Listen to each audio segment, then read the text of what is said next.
Hi, welcome back guys. This is your friend, the Saiyan Fanfics, back with amazing fanfiction. This is the series of What If Deku Joined Villains Academy. Now before starting, please give this video a like and subscribe to the channel if you want more videos like this. Now let's get into the fanfic. Japan is at war with itself. Villains and heroes are fighting throughout the country. The villains had been preparing for this. The heroes hadn't. Give up. All Might coughs, seeing blood spattered to the ground. More trickles from the hole in his side that he tried fruitlessly to stop. He can't quite tell where the red ends and he begins. But he can't give up now, even as his footing remains unsteady and his vision swims and sways. Never, he spits. The villain makes a tutting noise, lowering himself to the ground on one of the pillars of earth he created earlier. He lowers his mask for a moment. His remaining eye narrowed in a sadistic grin that's only heightened by the countless gashes, scrapes, and other injuries that leave his face bloody and bruised, mutilated. A normal man wouldn't be standing after all this, but All For One is far from normal. Then let me give you an incentive. He rests his left arm on All Might's unharmed shoulder in an almost casual way. His right has been enhanced with quirks to a dangerous, frightening, and frankly almost impressive degree. It sweeps out, showcasing the scene in front of them.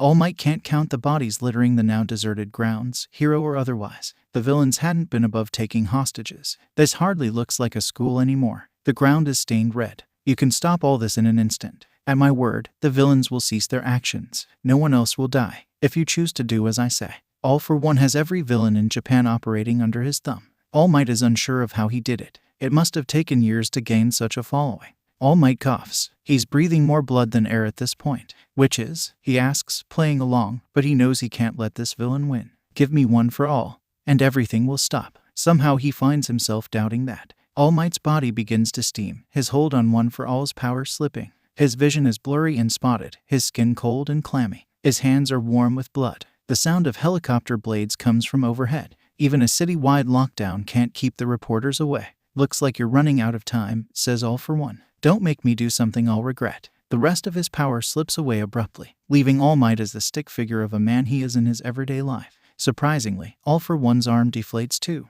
Looking around, Yagi catches a glimpse of red eyes in the shadows. They met his for a moment before blinking out. One For All once again buzzes under his fingertips. He takes advantage of All For One's confusion to inflate again, aiming a punch with all of his remaining power at the villain's face. All For One flies across the street, crashing through the glass wall of the great building and causing the wall to crumble in on itself. The top of the tower tips and caves inward. Tons of concrete and glass crumble on top of the villain. All Might deflates again. He doesn't want to, but he doesn't have a choice. Yagi runs, or, well, tries to as best he can when there's a gaping hole in his side, making it more of a stagger as he sways. He hears reassuring voices next to him as someone slips their arm around him for support, their face obscured by the dark spots in his vision. He finds his consciousness blurring away, hours falling away like water through his fingers. Somehow, they end up far away. Yagi can't remember how he got here, but he finds himself surrounded by heroes. They aren't at UA anymore. The block of scrambled buildings seems abandoned and seemingly useless to anyone else. They can't see the intricate labyrinth of a base nestled in the heart of the wreckage, being woven as they speak by a young and now newly crippled hero. Yagi tries not to think about the bodies littering the ground, nor that many might soon join them. He'll live, a stern voice insists. As the room fades out, a part of Yagi doubts she's right. In the distance, All For One pulls himself out of the wreckage of UAS Tower. His numerous injuries aren't a problem with his even more plentiful quirks. He finds that he can no longer see, but he knows the heroes are gone either way. Maybe not dead, as he had originally planned, but the villains have won either way. This can still work, and it does. This is where the project began. Izuku Midoriya didn't know why he'd ever wanted to go to UA. Maybe it was for the fame. Plenty of people aspired to gain the spotlight, either for the money or the attention. It was common enough that no one seemed to question their warped perceptions as long as they did their jobs right. The number 2 was a good example of this, who'd climbed his way to the top through brute force and flashy moves. Maybe it was for the nostalgia, for the memory of sitting in front of a screen for hours on end, watching his idol save people with a smile, and thinking, I want to do that too. Those were the first few years of his life, when things weren't so difficult, when he was just like everyone else, and the world was fine. Those were the years he was certain he'd get into UA. After all, what reason did a 3-year-old have to doubt themselves? Maybe it was to protect people. He wanted to protect his mother, a cheery woman who had supported him all his life even though the odds stacked infinitely against him. She could protect herself, but that didn't mean he couldn't help. There were others he wanted to help as well. He may have failed in the past, but he could be better. If he tried hard enough, maybe he could save everyone. Maybe it was to prove something he knew he'd wanted to prove since he was 4 years old. that quirkless wasn't synonymous with useless. Maybe he didn't believe that. Even if he knew quirkless people weren't useless, nobody's for villains to attack and heroes to save. They were people too, because it always felt like that. It was what he'd been told by teachers and students alike, and so he believed it, even if he knew it wasn't true. Maybe he just wanted to. There was nothing wrong with seeking to fulfill a lifelong dream. All kids had wanted to be heroes when he was younger, and even with his chances being slim to none, he persevered. When the world pushed against him, he pushed back, and he was strong. He'd wanted to save people with a smile, and UA had been the first step to that. Even now that he couldn't, he tried anyway. It was a tribute to a broken dream that pushed him to accept a chance to go. It didn't matter anyway. Not when his path to becoming a hero had shifted drastically. Over a decade ago, he learned he was quirkless. Over a decade ago, his father had left, claiming an overseas job in America. Over a decade ago, his mother cried, apologizing for something she couldn't control. That wasn't what he'd needed to hear. And a decade ago, the heroes had fallen, shattering any hope he had left of joining him until it hung on by a thread. Because UA taught villains now, heroes were in hiding and most civilians had fled the city. Those who hadn't been cautious as they tried to go about their lives. Some didn't make it, while others disappeared, gone without a trace when villains tried to find them. He would know, after all. He just wished he knew where they went. The age of heroes was over, and villainy was the side he had to embrace. If asked to describe UA in 2 words, Izuku would call it a glorified prison. Sure, he wouldn't have said that a decade ago, but he was 6 then. He'd watched the battle between All Might and All for One. He'd seen his weakness and narrow escape. Back then, UA was still a hero school, and he'd still had hope of getting in. And now look at him, staring up at his former dream school, acceptance letter in hand. It seemed like some sort of sick joke. What had he done to deserve to be sent to a class full of kids with dangerous quirks, criminal records, or behavioral issues, students who needed only a small push to switch sides? Even his old bullies weren't there. When he'd asked why, he'd been told, we're villains, not maniacs. And he didn't even have a quirk. Sure, he knew how to collect evidence, but they'd need someone strong, not a worthless, quirkless Deku. The old H-shaped UA building was dusty from a decade of disuse, with caved-in walls of shattered glass and concrete representing some sort of attack. One of the 4 towers was missing, and 2 of the remaining 3 looked as they were to follow soon. The front gate had been melted away, now a puddle of metal on the ground, jagged bars reaching out threateningly. Only the logo stood out, perched atop the gate like a shining trophy. The logo for UA, created by heroes back when this sad excuse of a school belonged to them. It demanded an almost grim admiration. The short walk between the gate and the school was made difficult by the litter of glass, rubble, and weeds that covered the path. Despite anyone's best efforts to clean it, the path always ended up littered, a taunting piece to the taunting puzzle that was their divided society. Izuku found himself walking down this path, carefully stepping over debris. His red shoes ended up gray with concrete dust by the time he reached the door. The hallways were, predictably, in a similar state of disrepair, glass missing and walls covered in cracks and mold. Somehow, it seemed to get even worse the further he walked. The walls had crumbled away completely and everything was carpeted in mossy plant life. Light dances off the glassy shards. The only untouched part of the ruin was an elevator standing lonely in the middle of the debris. It was larger than a usual one, twice as long and thrice as wide, though still the same height. There was nothing above it. The only way it went was down. This was where he had to go. The crowding students thinned rapidly as the elevator filled. Izuku pushed his way on, almost glad for his small frame for once as the doors slid shut and a wave of nerves flushed over the students. He couldn't believe he was doing this, that he had to do this. The underground portion of the school was a vast contrast to the one above,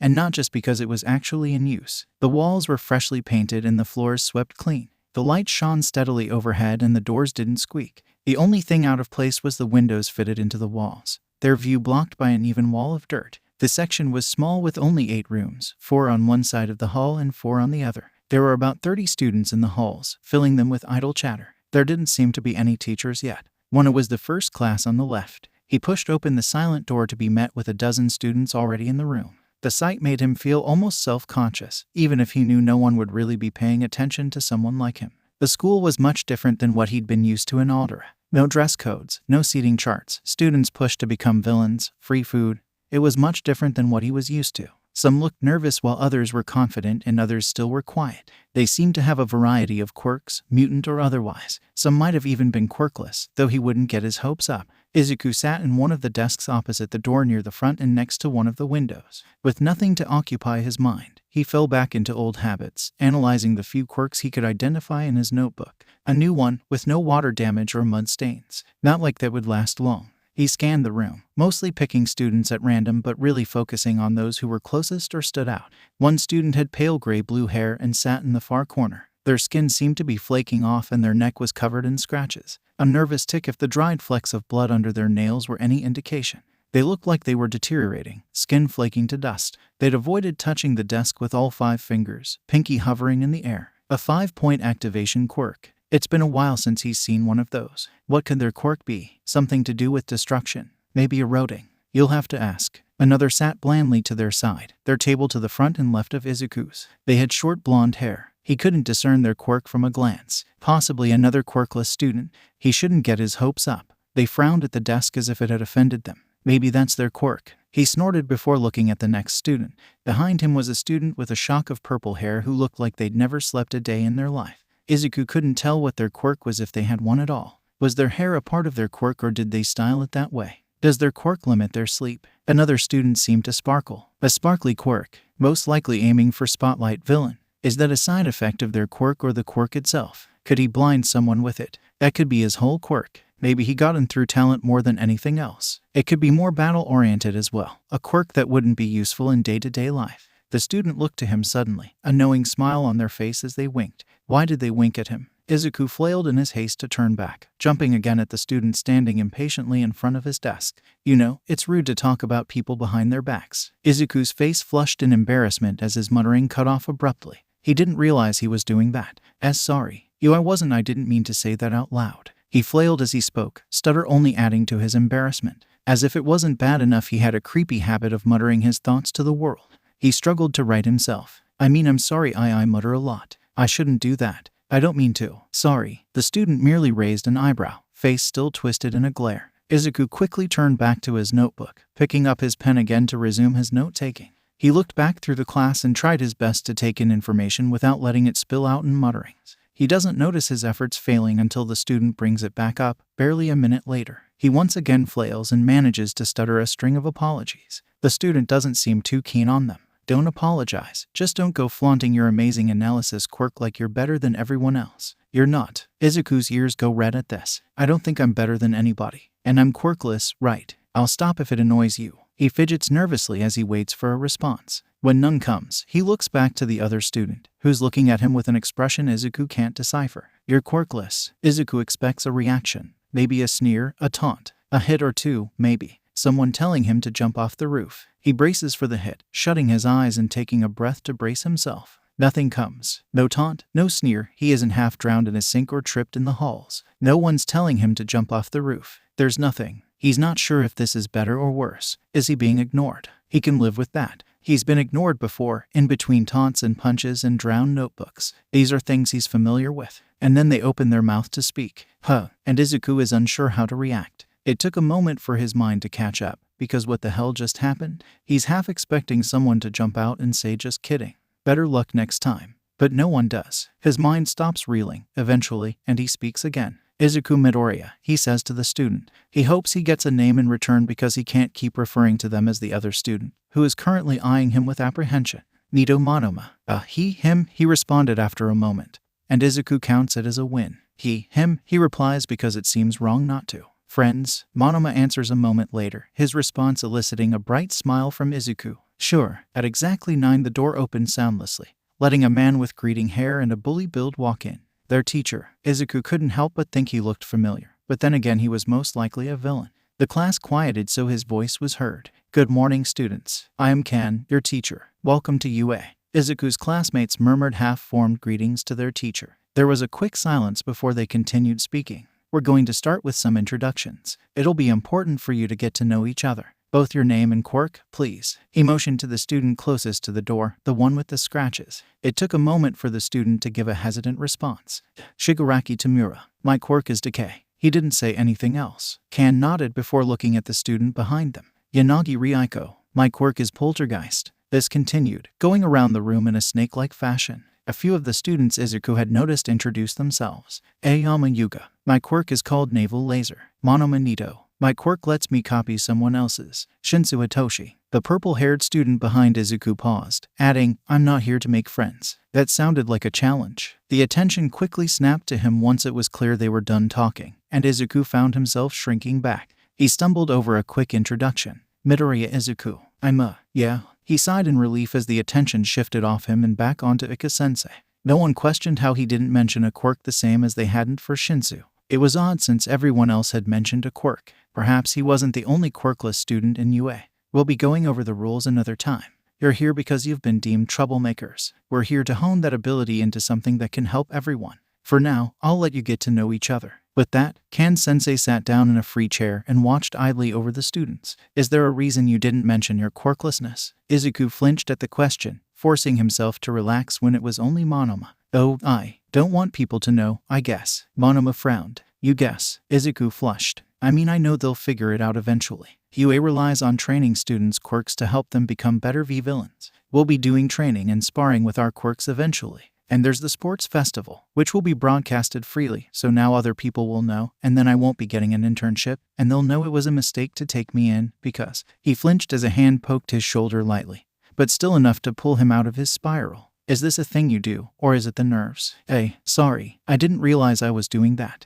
He took the moment to breathe, something he'd been reminded to do countless times by his teachers, albeit quite rudely, but it still helped. It's usually worse when I'm nervous because my thoughts keep spinning. But yeah, sorry. It's something I usually do. Monoma shrugged. Fair enough. Izuku thought back to his introduction earlier. You said your quirk lets you copy someone else's, right? How does it work? Is it touch activated? Do you automatically know what it is, or do you have to figure it out? Do you have to know what their quick is for it to work? Are there any limitations? Like, can you only hold it for a certain amount of time? Can you hold multiple quirks at once? How? Monoma stopped him again, taking a breath and pinching the bridge of his nose. Okay. This is something you do regularly. Izuku flushed again. He imagined he looked like a strawberry with his green Midoriya hair and red face. Yeah, could you not? Izuku hesitated before shrugging. Monoma was quiet for a second, and Izuku was afraid he would realize he was wasting his time before the boy sighed. Okay, fair enough. Izuku blinked in surprise. Really? You don't mind? Monoma sighed. I can deal with it.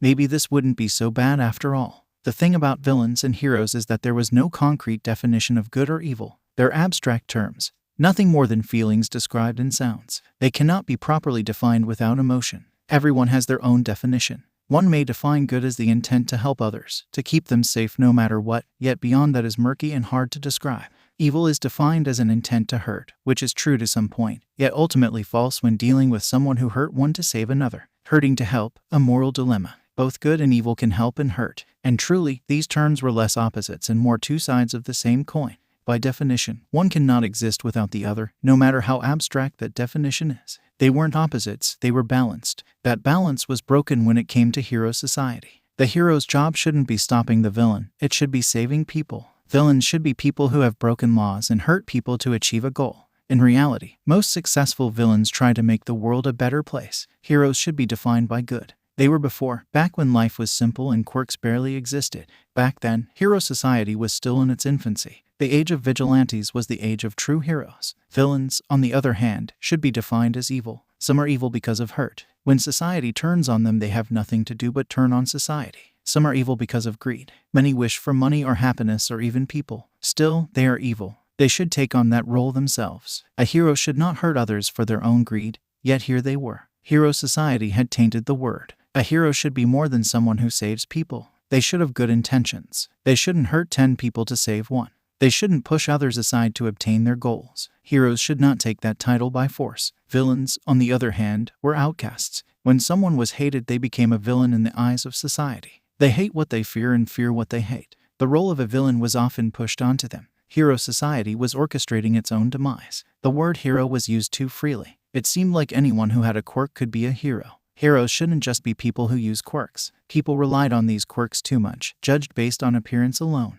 A hero should be more than just someone who uses a quirk. And someone without a quirk shouldn't be underestimated. It's no wonder definitions have changed in the last 200-odd years, with the impossibility of good and evil against heroes and villains. A hero can hurt, and as long as they stay in good wishes of the general public, it goes unnoticed. A villain helping someone is ignored, written off due to their ill-advised actions and wants. Most people did not see these imperfections in society. They were blinded by the heroes who claimed to save them. They feared villains because they were told to, ignored their messages. The heroes themselves believed they were above it all. They didn't want to listen, didn't hear what the villains wanted to say. What did he want? He wished for equality, a wish that would be unarguably viewed as good. He wished for none to be discriminated against for that which they can't control. And yet there he sat, lowest of the low, feared by even those on his side for the great power he had. If people would only see things the way he did, maybe they would understand. Sadly, most did not live long enough to see the imperfections that riddled their society. Because they did not see it past the light,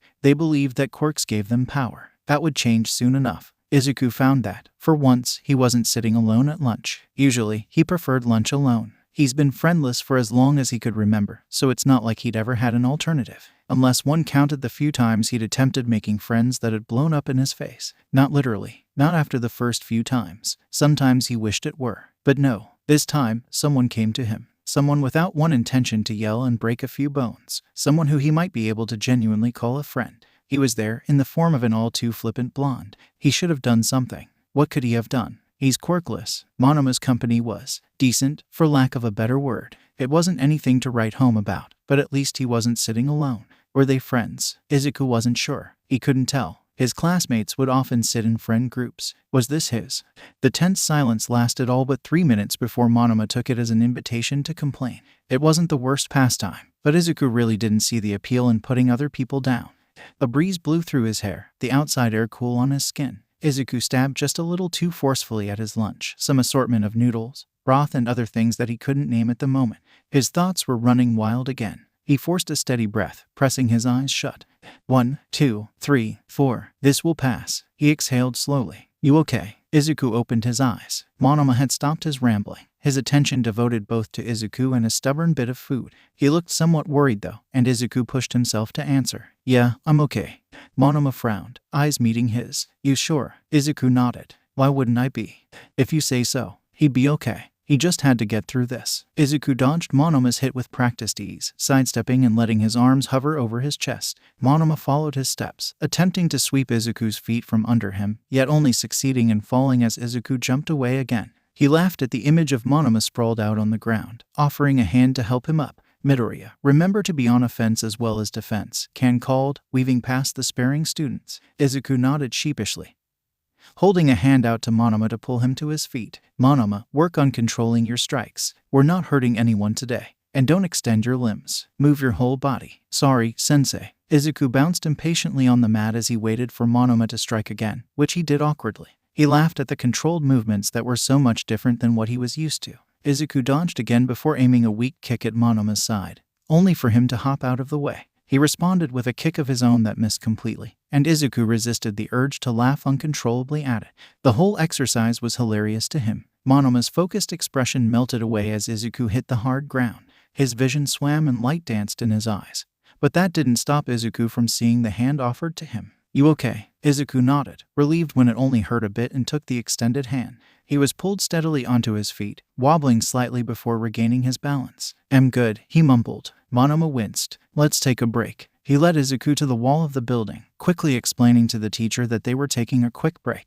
It's not gonna kill me, Izuku said when Monoma returned. He received a distasteful glare in return. Better not, Izuku huffed, shifting his attention primarily to his surroundings. Look at all these battles, he said in awe. There's lots of different techniques from people of different levels of experience. I bet I could use these somehow. He turned to Monoma. What do you think? I wish I know what their quirks were. Izuku huffed. You're a good friend, Monoma. From where they sat, Izuku got a clear view of the other students. He could see Shinsu, the teen with violet hair, and another blonde-haired teen sparring halfway across the field. Another student had hair made of vines, which they used against someone with a quirk that seemed to make barriers out of thin air. Or maybe the barriers were made of air. The blonde, Toga, his mind supplied, moved with a sort of crazed recklessness, hands curled around invisible weapons showing that she'd likely done this before. Shinsu's style looked to come from experience more than something taught. He wished he'd learned to fight back before this. It might have been fun to learn if it wouldn't have gotten him killed. He was bound to die anyway though. Quirkless suicide rates were much too high. Sometimes he wished someone would do something about that. In the end, Toga won 7 out of the 9 or so matches between her and Shinsu. While neither lacked the skill required, Toga had learned weak points. She knew how to make every hit or jab count, and Shinsu could only take so many hits. Both ended up taking a break not long after him and Monoma. You up to try again? Monoma shook his head, looking lost in thought. Are you okay? He tried. What's it like being quirkless? What? Izuku asked, caught off guard by the question. In all honesty, he'd never been asked that before. I mean, does it feel, I don't know, off? Weird? Monoma tried to put the feeling into words. He's very obviously frustrated at his failure. Izuku frowned, barely understanding as he shook his head. It's normal, I guess. It's not like I have anything to compare it to. Monoma nods absently. His mouth opens and closes like a fish out of water as he tries to articulate his thoughts into words. It's, usually, when I haven't copied a quirk there's this buzzing empty feeling, he explains. Like it's reminding me that there should be something there, but there isn't. He sighs, fists pulling grass out of the ground. That's not the same as being quirkless though, Izuku reasons, shaking his head. You still have a quirk. Maybe it's a part of your quirk to want to copy others. Like it's telling you this is what you're supposed to do, he shrugged. I'm not sure, but don't have anything. Oh, Izuku tried for a reassuring smile, even as it pulled at the dull pain in the back of his head. It's already dissipating, but he can feel a lump forming at the impact. It's fine, I'm just not as strong as everyone else. He rubbed the back of his head. Monoma thought for a moment. You're still pretty good at hand-to-hand combat. That's a strength. Izuku opened his mouth to object before considering it. I guess so. There's a heavy silence stretching on for a minute before Monoma breaks it. I guess we aren't all that different then. Izuku doesn't look away from where his gaze wandered over the sparring students. I guess not. Monoma plays with the grass in his hands, a slight frown on his face as if tasting something foul. I will admit I didn't befriend you with the best motives. I pitied you, I guess, because you were quirkless. Izuku's grip on his shirt tightens, and he forces a breath, ignoring the hurt in his chest. You made friends with me because you pitied me. Monoma breathed, a nervous reflex. Yeah, kinda. He wasn't too sure what to say. You shouldn't make friends out of pity. He settles on, unable to meet Monoma's eyes. Monoma looked away, guilt written all over his face, unseen to Izuku. He thought his next words carefully. Fine, Monoma sighed. Do you want to be friends? What? Monoma shrugged. You're nice, I guess, he said. More so than most students. I don't feel like I have to fight to prove my worth. He waited a moment until it was clear Izuku wasn't going to speak. He scoffed. Look, I'm trying to be the better person here, he grimaced. Okay, you don't have to accept that. Izuku nodded, drawing his knees up to his chest. I get what you mean, he mumbled. And plenty of friendships are started for selfish reasons. So if we can get past that, he shrugged, turning back to Monoma. We can be friends. Monoma looks back at him in disbelief. He snorts. I'm supposed to be the better person here, Midoriya. Izuku smiled, standing from his spot and offering a hand to Monoma. It was ignored as he stood by himself. You do know there are matches other than togas, right? Izuku frowned. Yeah, why? Monoma searched his face for a moment before dismissing it. Never mind. Doesn't matter, if you say so. Izuku didn't have time for breakfast that morning. He'd slept through his alarm, only woken up when his mom came to check on him half an hour later. With 30 minutes to go, he hurriedly pulled in his clothes and brushed his teeth. Any attempt to tame his hair would take ages, so why bother? Before sprinting for the door with 10 minutes to spare, he'd elected to skip breakfast, knowing he'd regret it later but in too much of a hurry to care at the moment. It was a 15-minute walk to UA. Maybe he'd make it if he ran, provided he didn't die of exhaustion. Maybe he should, it'd get him out of this mess. Inko was standing in front of the door. That was unusual, even for her. Somehow, she managed to toe the line to overprotective on the daily. She opened her mouth to speak. Izuku, standing before the door, he turned to look back at her. Is this really what you want to do? His head turned involuntarily, much like a dog's night out of curiosity. What do you mean? Inko fidgeted with her sleeves. You've always wanted to be a hero. And now, she struggled with her words, tears threatening to fall. I want you to be safe, Izuku. And I want you to be happy too. And UA just doesn't seem like the kind of place you would be. At least not today. I can pull you out if you wanted. I wouldn't. She wouldn't judge. The unspoken end to that sentence. As if anyone would notice. Izuku's smile was sad. He knew his mother had been through a lot with him, dealing with his quirklessness, bullies and acceptance to UA. He was glad that she supported him despite it all, even if she'd never believed he could be a hero. I'll be okay, Mom. I won't get hurt, I promise. Izuku's smile was strained. Besides, what other choice do I have? The door swung shut behind him. He was definitely going to be late today. In his haste to get to UA, he'd almost missed them, but he'd heard that voice too many times not to recognize it. In his panic, he ended up hidden in an alleyway. Those were heroes, albeit not ones he immediately recognized. Underground heroes then. Still, the radiated familiarity that sent him into a panic. He was a villain.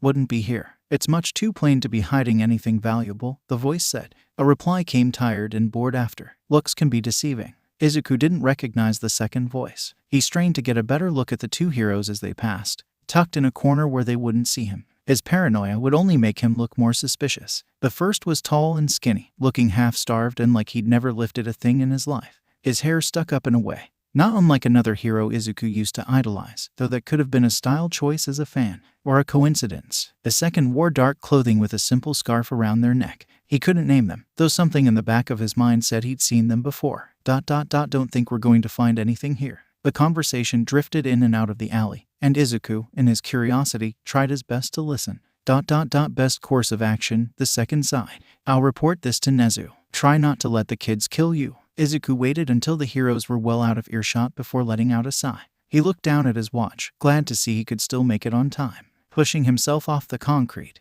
Izuku burst into a run, making a beeline to UA. He was tired yet miraculously early when he ran through the destroyed gate, nearly crashing into Monoma as he did so. Why are you in such a hurry? Izuku struggled to catch his breath for a good minute before resounding, somehow managing to keep a walking pace. By that time they'd reached the elevator, Izuku pressing the downwards button. He may have been thin, but he wasn't athletic. Heroes, he finally wheezed. Monoma frowned. They tried to capture you. Hey, no, I'm fine. What are you so worried about then? He scoffed, and Izuku sighed. I don't know. Paranoid, I guess. A hand came up to his face, stifling his next words. Heroes are supposed to be after villains. And that's kinda what I've been thinking of myself as. It was true that Izuku had been thinking of himself as one of the villains. It had been a mindset he'd equipped when he found out he was going to UA, the school for teens with villainous potential. A civilian wouldn't find themselves there, let alone a hero. He had to be one with the crowd, one of the bad guys. He has to think like them to survive. And what better way to do that than to be them?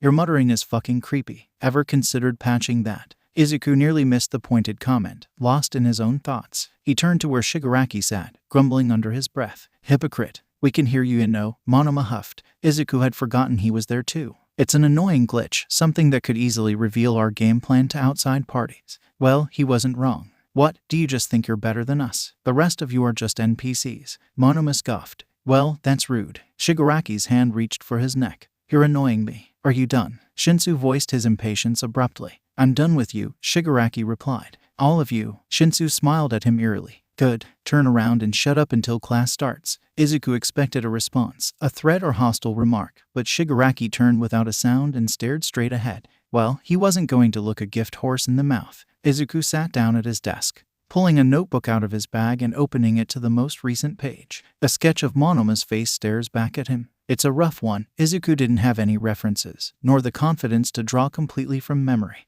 But he had time before class starts, and Monoma is right in front of him. What are you writing there? Izuku squeaked, shutting the notebook faster than necessary. Oh, nothing special. Monoma's face pinched in bitter irritation. Fine, don't tell me. Izuku felt a pool of guilt heavy in his stomach. Monoma was his friend. Right. It's, Quirk analysis. Can I see? The anger drained from his face, replaced by unguarded curiosity. Izuku nodded, wordlessly yet hesitantly as he pushed the notebook towards Monoma. Monoma read quickly, gaping at the contents. This is my quirk. Izuku ignored the impulse to snatch the notebook back, managing a nervous response. Yeah. Why, your quirk is really unique. It's interesting. Wow. Monoma's awe gave him confidence. Can I ask a question? A few actually, about your quirk. Monoma thought before shrugging. I mean, I could just explain it to you. Really? Izuku tried to contain his glee. Would be much easier than a game of 20 questions. Thank you. It only took him a moment of gathering his thoughts for Monoma to respond. My quirk is touch activated. It allows me to copy a quirk off of someone else, which I can keep for up to 5 minutes, though I'm trying to improve that. I can hold multiple quirks. It's kinda like I've developed a new quirk and I'm learning how to use it, if that makes any sense. Although it doesn't work on mutant quirks. I mostly rely on others' quirks because of it, so it's kind of useless by itself. I get the same advantages and disadvantages as the original user would. I can't use multiple simultaneously, but I can switch between any quirks I hold. Monoma blinked, nervousness apparent in his twitching fingers even if not anywhere else. Does that make sense? He asked. Izuku turned the information over in his head. A good amount of his questions from a few days ago had been answered, as well as some newer ones. He marveled that Monoma had even bothered to listen to him in the first place. That's so cool, Monoma. Do you think you could use it on someone before they develop their quirk to figure out what it is? That could be super useful. Izuku refrained from rambling about all the amazing applications of his quirk. I've never thought of that actually. I guess so, since the quirk would be there even before it develops properly. Izuku beamed. That would be awesome. Monoma glanced at something behind Izuku. I bet it could also reveal a hidden quirk. Izuku's smile fell as he looked to where Monoma was looking. Shinsu was sitting at his desk with headphones, likely listening to music. Izuku frowned at what his friend suggested. Monoma, that's an invasion of privacy. If he doesn't want anyone to know, we should respect that. It was Monoma's turn to frown at that, his laced with irritation. He thinks he's better than us, whatever his fancy quirk is. And as always, Izuku was quick to defend. I'm sure it's not like that. He might just not want us to know. Exactly. That's why we're gonna figure out what it is, Monoma leered. Izuku paled. Monoma, that's an invasion of privacy. Monoma's mocking smile grew. We're villains. We don't have to respect the law. He was making his way towards them before Izuku could respond. This is a horrible idea, he muttered, burying his head in his arms. Monoma taped them on the shoulder, earning a flinch in response before they quickly composed themselves. The headphones were moved to sit around their neck. What? To his credit, Monoma never skipped a beat. You really think you're better than us? It wasn't a question. Shinsu frowned, moving to slide the headphones back over his ears. Monoma pulled their hand away, albeit rather forcefully. Izuku winced in sympathy, his grip tightening on his notebook. You're not, Monoma said simply. I never said I was. Shinsu looked confused, and Izuku took that opportunity of silence to join the conversation. You're being rude, Monoma, he said, his voice muffled in his arms. The boy in question ignored him. What's your quirk, little villain? Surely it's something despicable to get you in here with the worst of the worst. Monoma, Shinsu's frown deepened. He opened his mouth to speak before hesitating. When he did speak, there was indifference carefully laced into his voice. Wouldn't you like to know? Once again, Shinsu tried to pull his headphones back on, and once again Monoma stopped him. I would, actually. Spill, they glared, responding after a beat. What are you 10? I'm not. Stop it, he seethed. Shinsu huffed in amusement. Use your fancy copycat quirk to find out. Monoma glared in frustration, hand tightening around the edge of the desk. I have. Your quirk is impossible. Do you even? He took a breath to calm himself. You're probably using it wrong, Shinsu replied. They were definitely messing with him. Izuku wasn't sure whether to laugh or cry. Monoma looked about ready to snap when Izuku intervened with a half-hearted glare. You know what? Why don't I handle this? He said, pushing Monoma back to his seat. Go. Sit. Don't say a word. He sat, begrudgingly, and Izuku pulled up a chair to sit next to Shinsu,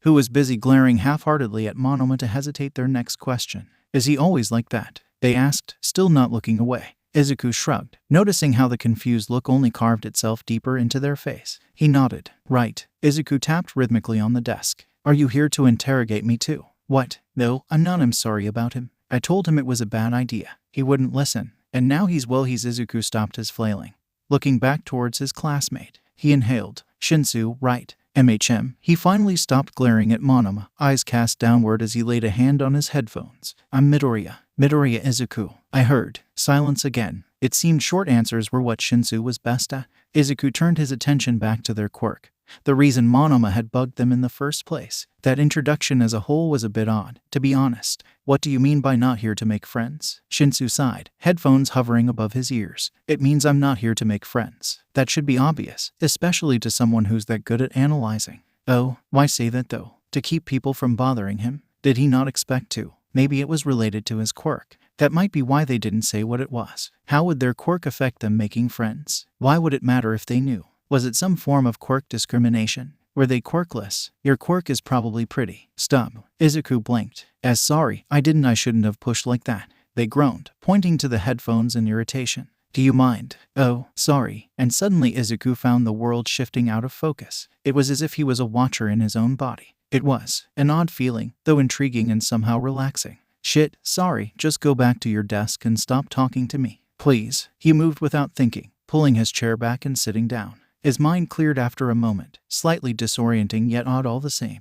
Interesting. That would be a new entry to his notebook for sure. Monoma leaned over to him, speaking in a stage whisper. Can I speak now? Izuku barely felt the sting of his head hitting the desk. Not when he was expecting it for once. He sighed heavily. Lunch was Izuku's favorite part of the day. Now, UA was great, don't get him wrong. The classes were challenging. The people were nice. The teachers actually paid attention to him. Most importantly, the average passerby didn't know of his quirk status and treated him with actual human decency. For now, his traitor brain reminded him. Still, he remained optimistic. But there was nothing quite like sitting down outside with a home-cooked bento and a note from his mother reminding him to have a good day. It was the little things that made it good. Monoma, he was a wild card. Sure, it had barely been a few days since Izuku had met him, but this Monoma seemed to have an opinion on anything and everything. If anyone disagreed, they were wrong. He often ranted about different topics, from how a quirk worked to the color of the walls.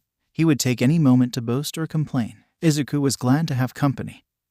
He really was, but there was only so much he could take. Luckily, he saw an escape. His confidence was high today, as well as his desperation, which kept him from stuttering while he called. Shinsu. His call caught Shinsu's attention instantly, though they didn't turn right away. Izuku saw their shoulders heave in a sigh. That's me. Do you want to sit with Monoma and me? There's plenty of room. Shinsu stiffened, and Izuku's confidence drained as he backtracked. You don't have to. Only if you wanted. They nodded quickly. Yep, maybe some other time. Izuku watched them walk away inside. Okay, maybe they weren't the average passerby. Was that all about? Izuku glumly picked at his bento. Just wanted to make friends. Monoma huffed. Well, then what's his problem? Do they really think they're so high and mighty just because we don't know their quirk? The nerve. Izuku doubted Monoma was right, but the fact that he was even here gave him confidence that someone could learn to care about quirkless people. Still, Monoma was in the wrong, and Izuku preferred to give people the benefit of the doubt. You did kind of harass them, Izuku said, still looking worriedly to where Shinsu had disappeared.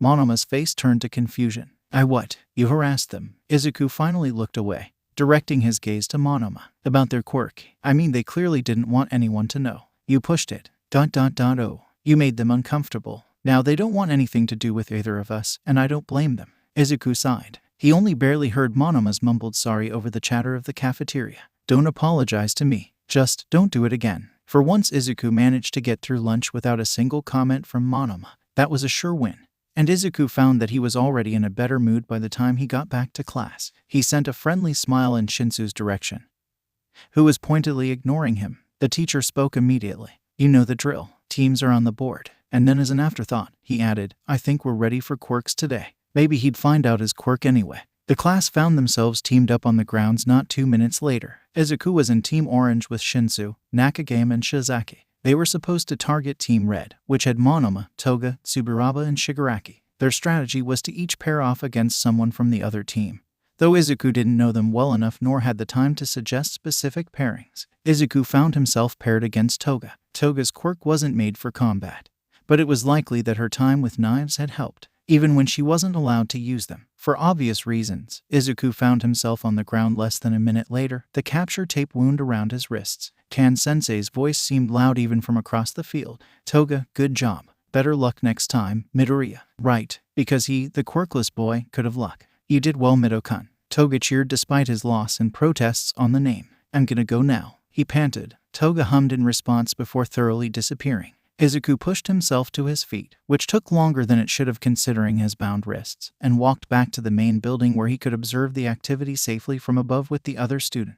Another student helped remove the capture tape, leaving him free to roam around with his hands free. His attention drifted to where Shinsu was supposed to be distracting Shigaraki, immediately finding them both there. Strangely enough, Shigaraki wasn't moving. Shinsu looked nervous, like a kid expecting to be scolded. Izuku caught his eye and gave what he hoped was a reassuring smile. He could see Shinsu say something before Shigaraki waved to him across the field. Confused, Izuku waved back. Shigaraki seemed to snap out of whatever trance he was in to catch Shinsu off guard in an attack. As he watched, Izuku realized still didn't know what Shinsu's quirk was. Paralysis maybe. Shigaraki would stop at random intervals during their spar and just stand there for a minute. Sometimes he would walk around in circles only to snap out of it a minute later with a new fire in his eyes as he charged. Then Shinsu would spend his time dodging before Shigaraki would inevitably stop again. Mind control. The time spent dodging was getting longer. Without access to answers, Izuku directed his muttering and attention to Monoma. Unlike the one between Shigaraki and Shinsu, this spar had action. Monoma was attempting to capture a student who could retract her body in upon itself, much like the way a turtle would retract its limbs inside its shell. She used her quirk to dodge Monoma's hits and maneuver around him to throw her own attack with a particularly sharp piece of rubble. Monoma had figured out how her quirk worked and used it to dodge the attack, before switching to another quirk, Tsuburaba's, which let him solidify the air to use as a shield, or in this case, a step to propel himself over her head to tackle her to the ground. The match ended when she'd managed to evade him, the capture tape wrapping around his ankles in the process. Monoma steamed as he half ran his way to the main building. Izuku helped him remove the rest of the tape, which stuck cut in half around his ankles. He noticed Monoma fidgeting with his bracelet as he sat down.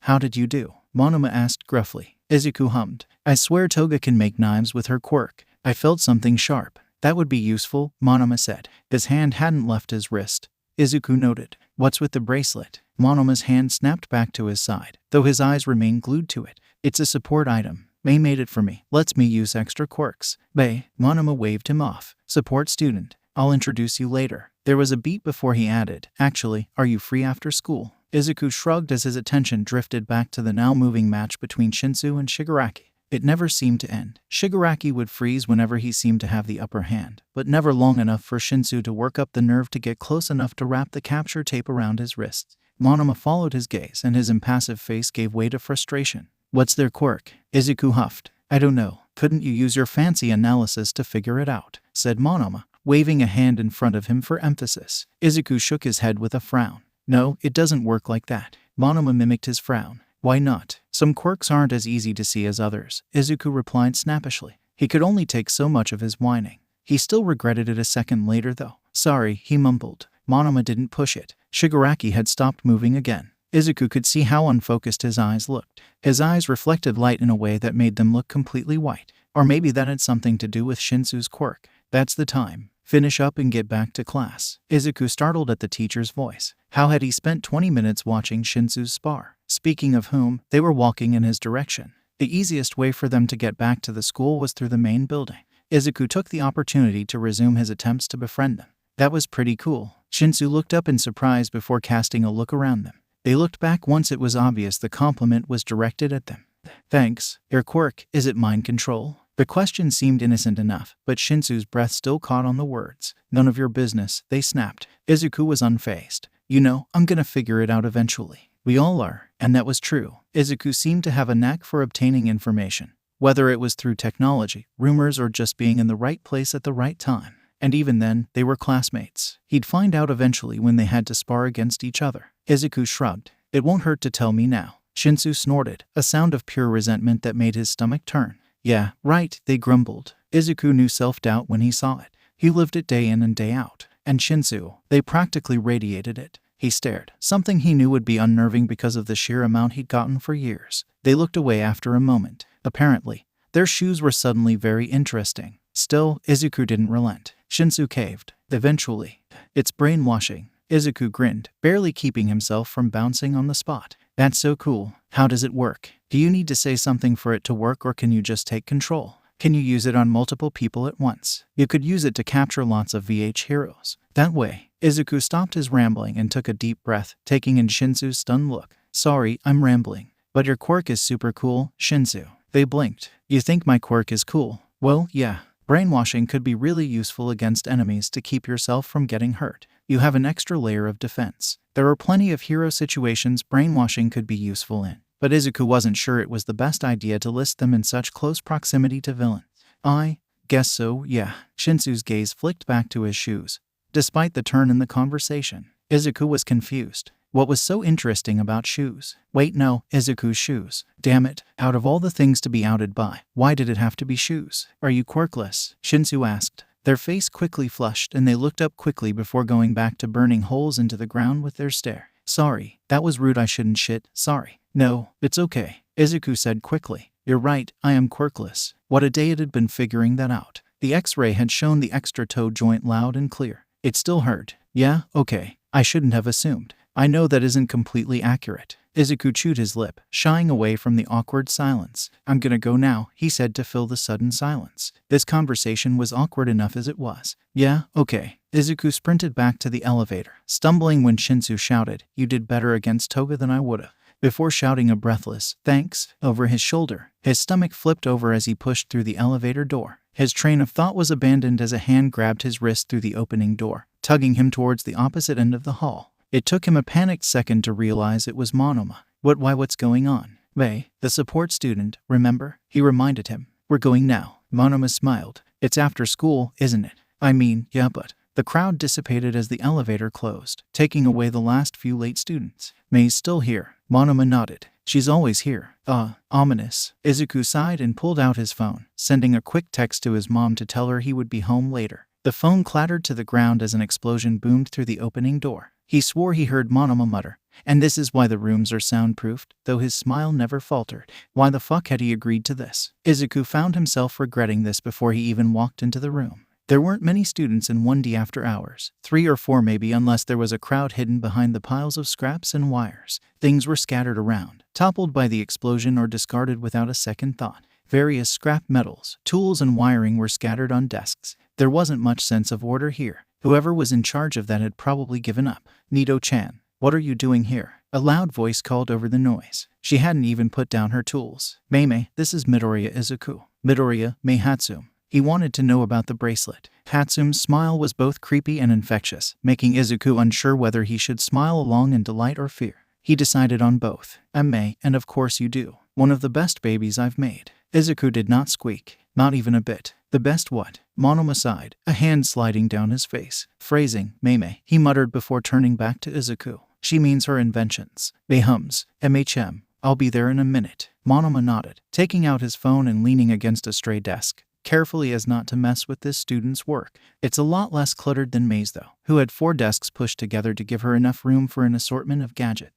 As it turns out, a minute means 20. Izuku has followed Monoma's lead by browsing through apps on his phone. By now even the late students have left. And besides one student, they're the only ones there. There's a clatter as Mei pushes her inventions to the side and grabs Monoma's wrist, showing the bracelet for a second before dropping it again. Nido-chan's quirk needs him to be in contact with another person's DNA to copy their quirk, she explains. Since he can only copy 3 at a time, his power is limited. This baby gives him access to a dozen of them at all times. Could have been more, but Nido-chan insisted on a compact design, and Kiri-sensei always said to put the client's wants over your own. Izuku nods, turning the information over in his head. Been working on plenty of quirk enhancement babies. Once I get access to Trigger, Hatsum Enterprises is going to be the greatest support agency in all of Japan. Trigger, he questioned. If he remembered correctly, it was illegal, and his memory rarely failed him. Quirk enhancement drug. Technically it's illegal, but that's just cause it's unsafe. When development's finished, they'll give me access to it. I'll be able to make so many overpowered babies. Mei looks up from her work table suddenly, crosshairs in her eyes dilating wildly as she focuses completely on Izuku, heels of her hands pushed into the desk so she can lean over it.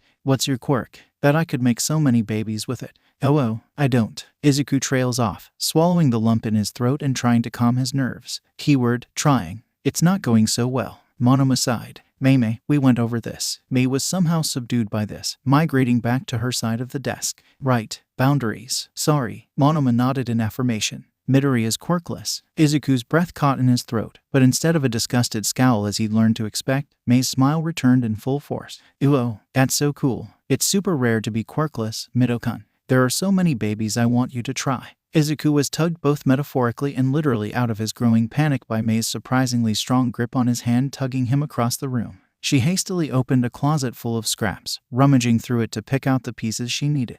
Then she dragged him back to her work table, carrying an assortment that must have weighed at least 20 pounds one-armed. So maybe he was a little terrified of her. So sue him. You try spending more than 5 minutes in her company. Actually, don't sue him. The last time that had nearly happened, he ended up here. And really, he had to admit, there was a lot worse than here. Going UA was like being lured to the dark side with cookies. I've been meaning to get someone to try out my artificial quirks. I had to do a lot of research to figure out how quirks worked. I knew they were all so different, but I never realized how much. Nido-chan's quirk is helpful in understanding. He can copy the quirk I want so I can research its applications from him. She shoved some sort of gun-like invention into Izuku's hand. That's one of the first ones I made. Based it on the quirk of this guy I met at that old beach, except it's more of a trash dump. Mei doesn't sound as down about that as she looks, and it's so different compared to her usual self, who, mind you, Izuku's only known for 5 minutes. It gives a shocking sense of uncanny valley strong enough to make him take a step back. She returns to her normal self a moment later, any evidence of the momentary and probably uncharacteristic sadness gone without a trace. Izuku can't even hide his emotions that well, and he's been practicing for over 12 years. I used to go there to get parts for my babies. Still do. It's elemental, one side fire and the other ice. She points to and flips a flurry of switches and dials with an explanation that fails to do anything but confuse him more. Suddenly, it's whirring, and an icy blast freezes the ground near Monoma's feet. He yelps, foam clattering to the now ice-covered ground. It slides across the icy path. Mei, he emphasized. Be careful. Mei frowned. What's so important that you're looking at it in the middle of my presentation anyway? She asks, reaching for the fallen device. Monoma snatches it before she can, which is a wonder considering they were a good meter apart and it was right next to Mei's foot. I may have forgotten to tell her I'd be staying longer, he sighs, waving his phone so they can briefly see the next message pop up on his phone as if on cue. Izuku swears he looks smug about it, both the fact that he has to leave and the on-cue messaging. So I gotta go. Convenient, Izuku hisses. Mei flips a few switches again, oblivious to their unspoken conversation, and Monoma sends him a half-hearted glare. It's called plot convenience. I'll see you later, Mei. Mei doesn't look up from where a steady beam of heat melts the ice. Monoma leaves the room with a huff. Izuku watches the door for a second before turning to Mei again, who's messing with something else that could probably injure him. He was already having second thoughts about this before, but that was before Monoma, the one person he might be able to call a friend and rely on to act as a human shield, left. You know, maybe I'll go too. Another invention is shoved into his chest and arms. He wheezed. What? Mei rolled her eyes, put it on and pressed the button. Izuku complied out of fear for his life and of the intense stare she directed at him, sliding the glove onto his hand and pushing the button down. His hand disappeared. If anyone asked, he wouldn't bother denying that he'd yelped. Invisibility. Cool, right? Stole the idea from Haga's. She pauses in thought, staring at the invisible glove. Lots of my subjects are vigilantes. Izuku examines the wavering stump of his wrist where his hand should connect before blindly searching for the button again. It takes him a few tries to find it, and his hand returns to visibility. I wish befriending Shinsu was as easy as pushing a button, he sighs. Mei pulled the device from his arms and tossed it, somehow more carefully than should be humanly possible. He could have sworn it was floating onto her desk. Shinsu Itoshi, right. I remember them. Izuku is a bit startled that she recognizes the name. Yeah, you know them. Of course I do. That's what I just said Mei, who apparently knows everyone and everything. Met at Dagaba, the same place I met all my friends. They were trying to escape their foster home or something, she shrugged. Don't remember the details. Was preoccupied. Izuku blinked. Foster home. Okay, that's probably out of his right to ask. Damn his fast mouth. Mei nodded, never looking away from her current project. She's replying before he has the chance to say never mind. Yeah, you didn't know. I never asked. He starts, but Mei is already talking again. They were only there for a few hours, but I remember them pretty well. I even started designing a few babies for them. Mei started, before pausing in her work and looking slightly sheepish. Oh, boundaries. I shouldn't have told you that. Probably not, Izuku agreed. That was kind of an important detail. It lined up way too well with their personality. They have trouble trusting people, Izuku mumbled. Yeah, I suppose that's kind of a given there, Mei shrugged, resuming whatever she was messing with before they'd arrived. But I think they're starting to trust you. You think so? MHM? Absolutely. Izuku smiled at the reassurance, before frowning again. Wait, how would you know? Mei laughed. Security cameras, Midokun, she said, tapping him on the forehead. You're not the only hacker in UA, you know. Right. Mei's quick change in mood startled him, and her extensive knowledge, but he felt that was a given. I should get home. See you later, I guess. Sure thing, Midokun. When Izuku left UA that evening, he was in a much better mood than he'd been in a decade. It wasn't often that the heroes sent someone on a solo mission.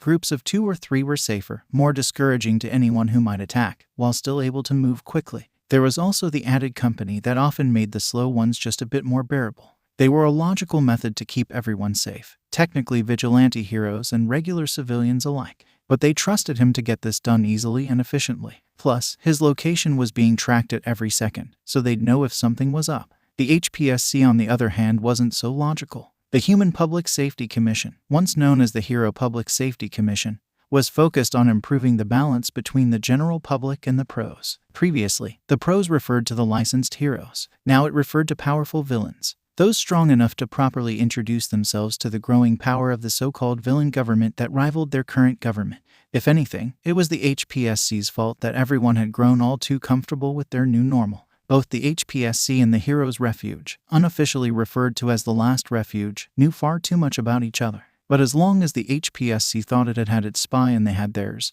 they were ahead of the game. If there was such a thing as an apocalyptic world, this would be it. Japan, home to countless villains in power, the country of fallen heroes. Already there had been travel bans all over the world to keep them at bay. Dozens of new laws and precautions to keep the same from happening elsewhere in the world. And while Japanese civilians pretended their lives were normal, they knew far too well that wasn't true. The racer had scaled the tall HPSC building to slip through a conveniently open window, fast and agile with training and practice. The room on the other side was nothing to write home about, containing only a set of weathered table and chairs and a wall of dented and rusted filing cabinets where a half-dead potted cactus sat. The neglect was obvious if the cactus was dying. These files probably hadn't been accessed for a decade. If they were lucky, there was a file in there from 8 years ago. The drawer creaked open, but there was little trouble aside from that. He sifted through said files, each dated and organized in no particular order to his growing annoyance. Luck was on his side when he found the file in the second drawer, dated back nearly 8 years and 2 months. How this confidential file ended up looked over in here was beyond him. But he couldn't bring himself to care at the moment. Not when he was running on a total of 4 hours of sleep that week and enough caffeine to give the average person a heart attack. The window clicked shut behind him as he scaled back down the building. The moonlight was enough to let him see his way back, file tucked safely in his scarf. If this was the file they were looking for, they'd be able to at least stall the villain's victory. Never before had this much rest on a single bundle of paper. Izuku tries to focus on his work. But in between Shigaraki's low muttering, Aoyama chatting with a group of students in the back and the steady tapping of a pencil on Shinso's desk behind him, it's near impossible. They're in the middle of a study period at the moment. Izuku busies himself with math homework, or tries to at least. There's too many distractions in the room. Still, Izuku tries to ignore them. He admits defeat 20 minutes later, far longer than he should have waited, but Izuku had always been stubborn. He sighs, running a hand through his curls. If he's going to do this, he's going to have to tackle the problems one at a time. Shigaraki is likely tackling English work, from what Izuku can hear. He'd already completed that one, and could probably help. But anxiety still makes him hesitate at the idea of talking to another person.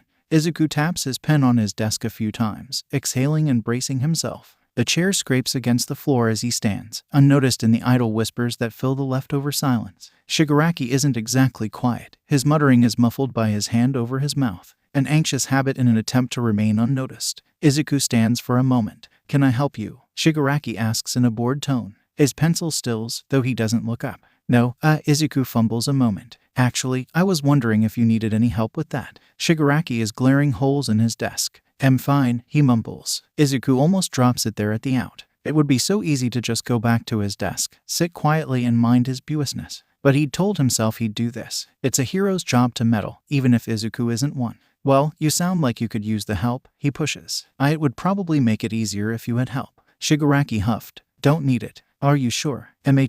"Goodbye," he waved him off. Izuku frowns, walking back to his desk. Well, at least he tried. He looks back down at his paper, scribbling something in the corner to seem busy. Part of him doesn't want to give up, so he doesn't. Izuku carries his chair across the room with ease. Thankfully, he's gotten a bit stronger in his time at UA, as well as the few months before it. Shigaraki's attention is caught as Izuku drops it beside his desk. That's an irregular verb. Izuku taps his finger next to the written English word. And that, he continues, pointing to another, is the wrong tense. Shigaraki's hand reaches for his neck, pausing halfway only through willpower before it drops again. "Do you ever give up?" he asks instead. The question is rhetorical, but Izuku answers anyway. "Rarely," he says cheerily. Shigaraki narrows his eyes but doesn't challenge the claim. "You may not want help, but you sounded like you could use it." In another world, Izuku would have been a master of helping people who didn't want it. Shigaraki huffs out a defeated sigh, burying his face in his arms. His next words were too quiet to hear. Izuku hummed. "Homework is a shitty side quest," he repeats. Izuku nods in some sort of understanding, leaning forward in his chair to reach the paper easier. "Read the sentence again." "I can help." "I don't need your damn tutorial," Shigaraki protests, pushing his hand away and still stubbornly refusing help. Izuku exhales, pointing at the first question again. Shigaraki sighed. Despite his protests, Shigaraki relents and lets Izuku help, reluctantly so. They get a good amount of the work done by the time lunch arrives. After a while, he even stops trying to annoy Izuku out of it, which he takes as a success. Monoma is already seated when Izuku gets to their usual spot outside for lunch. He launches into some odd rant as soon as Izuku appears. Something about the USJ schedule being changed. He's not really paying attention. Izuku isn't one to complain about anything and everything, occasionally nodding and agreeing whenever the chatter paused. He enjoys having company for once. This time, though, Monoma is interrupted by something. Correction, someone. Midoriya, right. In Monoma, a voice startles Izuku from his lunch. Shinso is standing there, and Izuku has to look up to meet the tall teen's eyes due to the unfair height difference. "Can I sit here?" they ask, and Izuku nods. Shinso sits next to him. "Thanks." Then begins an awkward silence that lasts nearly 3 minutes, during which Monoma picks angrily at his food. Shinso remains completely silent, and Izuku tried to bring back his confidence to say something again. It's Shinso, right?" They pause in doing absolutely nothing, staring back up at him for a moment. In their defense, it was a stupid question. Izuku already knew Shinso's name. In his defense, Izuku wasn't quite sure how else to start a conversation with someone he barely knew. Well, how'd you guess? They say, sarcasm clear in their tone. Your face, he deadpanned. Shinsu blinked before rolling their eyes, Izuku breaking into a smile. Did you do the math homework? They changed the subject. Yeah, why? He asks. Shinsu sighed. I'm kinda having trouble with it. Ah, the reasoning. And you want my help, Izuku says, and his face grows hot a moment later as he stumbles on his words. I mean, sorry, I kinda just assumed you don't. He stops before he can dig an even deeper hole for himself. His face is burning. Covered with one hand at the other holds his food. That would be great actually, says Shinso. Thanks, no problem, Izuku calls, but Shinso is already out of earshot, somehow. He sighs, glaring as Monoma starts to snicker at him. At least he didn't quite ruin that interaction. Loading, 12%. He's collecting his notes when Shinso approaches him after the final bell. Izuku glances up, finding himself smiling when he sees them standing there. You still want my help? He asks, and Shinso nods.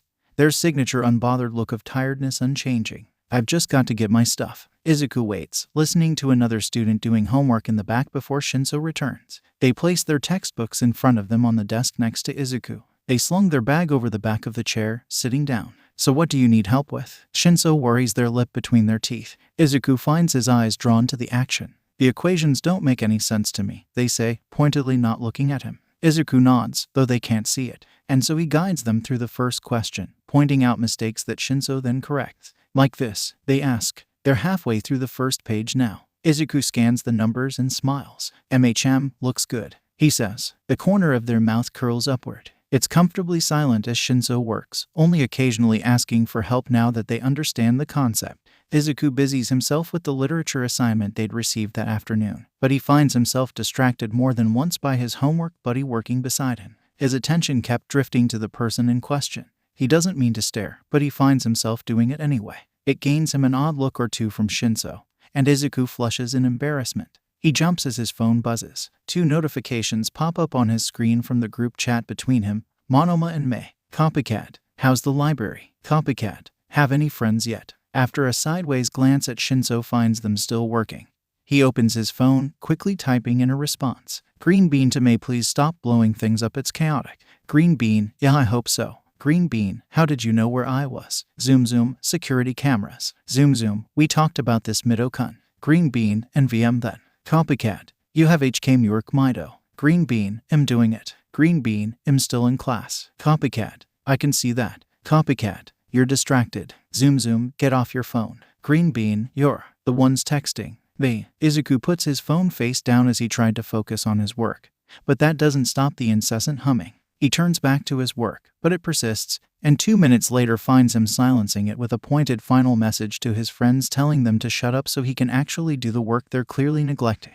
The quiet is all too relieving. He barely passes the next sentence before his attention is pulled away again, redirected back to the person beside him, who's scribbling something in the corner of the page. His analysis could probably use a few more sketches, he thinks, of the Quirk's users. You're staring at me. Izuku jumps at Shinsu's tired voice, blushing as he realizes that they're not wrong. He apologizes frantically, and Shinso shrugs, assuring him that it's okay before turning back to the worksheet. They don't continue writing. A thought has appeared in their mind. A question. They tap their pen on the table, nervously not voicing it. Curiosity killed the cat. Another minute passes. You're quirkless, right? Izuku stiffens, trying to keep his cool. His quirk situation has never been a light subject.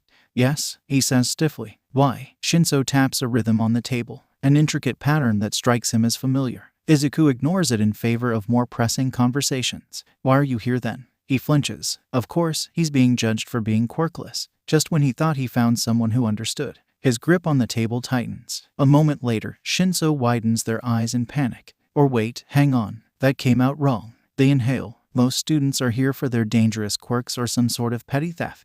You don't have a quirk, and I can't see you doing something like robbing a convenience store or something. So how did you get here? Izuku seems to doubt them for a moment and Shinso's face falls.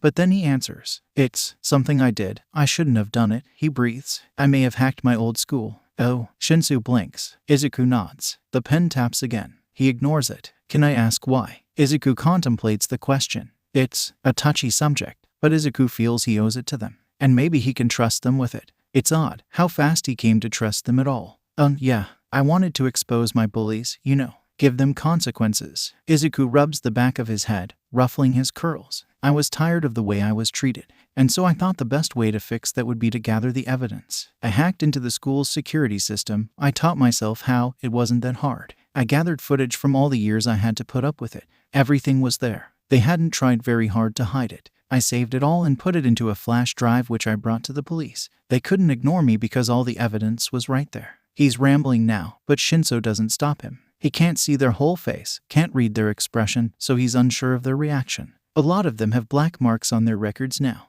It'll haunt them forever. As for my teachers, some of them were fired. I don't know where they ended up. The school was shut down. I'd had enough people deeming me useless due to my lack of a quirk. I have plenty of other strengths, but nobody ever cared about those because society is founded on quirks. I'm tired of being treated like not having one is a crime. He sounded determined for a moment before his face morphs into a sheepish expression. It got me sent here though, so it's not like it was actually worth it. Shinso is looking at him, staring, and Izuku isn't sure what to do. He fidgets under the attention. They open their mouth, blinking. Remind me never to get on your bad side.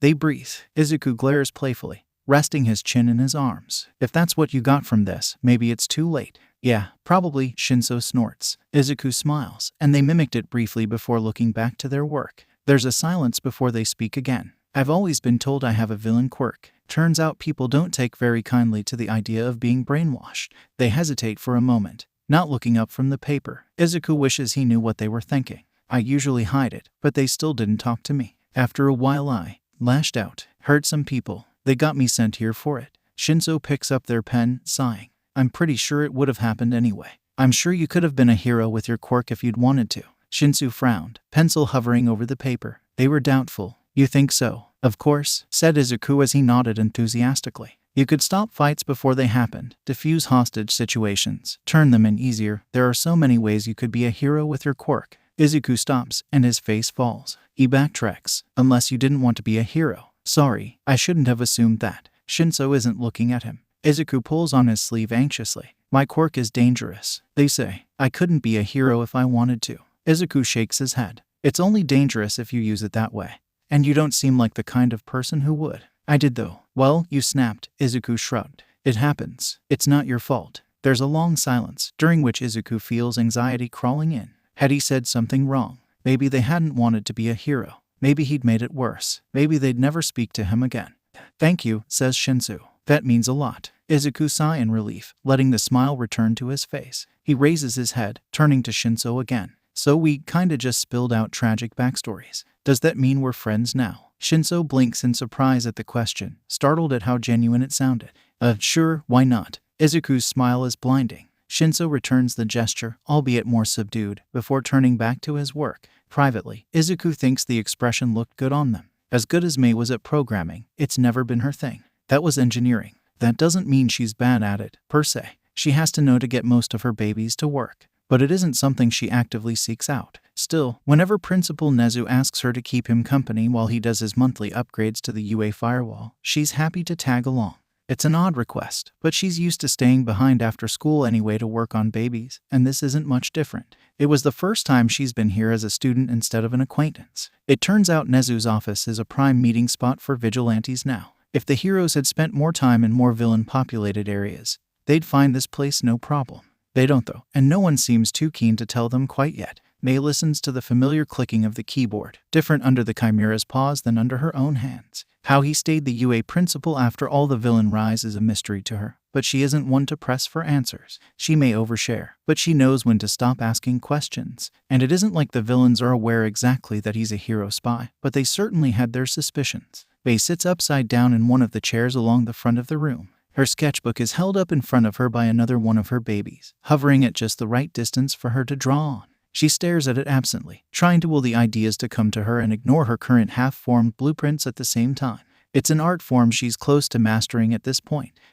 Mei looks up at the exclamation from the Chimera. What? She turns to sit upright in her chair. It seems that I should have been keeping up with these upgrades, says Nezu, grinning at Mei around his monitor. Well, I suppose that's what happens when your weekends are always full. Oh, replied Mei. Yeah, I guess so. Well, the past is the past. No point dwelling on what we should or shouldn't have done. He clasps his paws, turning in his spinny chair. Mei turns back to her sketchbook. Sure, they're principal betraying the villains, but she's in no place to tell. They're on the same team, after all. Izuku had always been interested in quirks. Emitter quirks were often straightforward, emitting energy to manipulate the world around the user. Whether it be a quirk that controls water or a quirk that creates explosive sweat, they often turned one thing into another. Shinsu's quirk, though technically a mental quirk, was also an emitter quirk, and thus followed similar rules. Izuku had always been interested in quirks, even if he didn't have one himself. He clung to the hope that he'd get one and be able to become a hero. And that leads us to now. Quirk training. Endurance. A fog in Izuku's mind cleared once again as Shinsu's control slipped. Izuku shook his head to dispel any lingering effects before turning to the side, where Monoma and Mei were observing. They had insisted she got the chance to work on something for Shinsu, and for that, she needed to study their quirk. How long was that? Izuku asked. Monoma glanced at the stopwatch. 7 minutes 32 seconds. You improved by all of 3 seconds, he said, holding up his phone despite the distance making it impossible to read the stopwatch on it.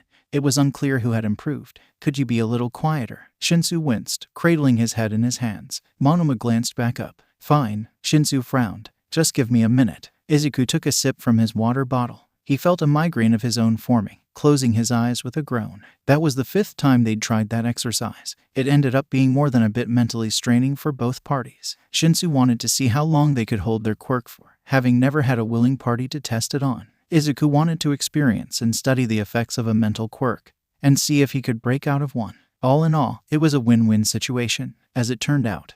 Their quirk was response activated. Monoma had the satisfaction of receiving an answer to the question that had been hanging over him the last 2 weeks for all of 5 minutes before returning to whatever he'd been doing before, mostly due to Izuku's insistence that he doesn't embarrass himself by gloating all day, much to Monoma's dislike, and Shinsu's dislike of him, as the two had soon after initiated a sort of passive-aggressive acquaintanceship. Not quite friendship. Not yet. Despite what Izuku said, no one became friends in 3 days. Izuku knew this. He wasn't naive, though it was nice to pretend. Again, Shinsu asked. Izuku nodded and ran back to the field, turning his attention back to Shinsu, who stared back. Let's try this again. Midoriya may have ended up with a broken arm not 10 minutes later. How he'd managed that during an activity centered around a goddamn mental quirk was beyond Nito's understanding. But now Midoriya was asleep in the infirmary beside him. Shinsu had left a while ago since they had to get home at a certain time because of his foster parents' quirkism.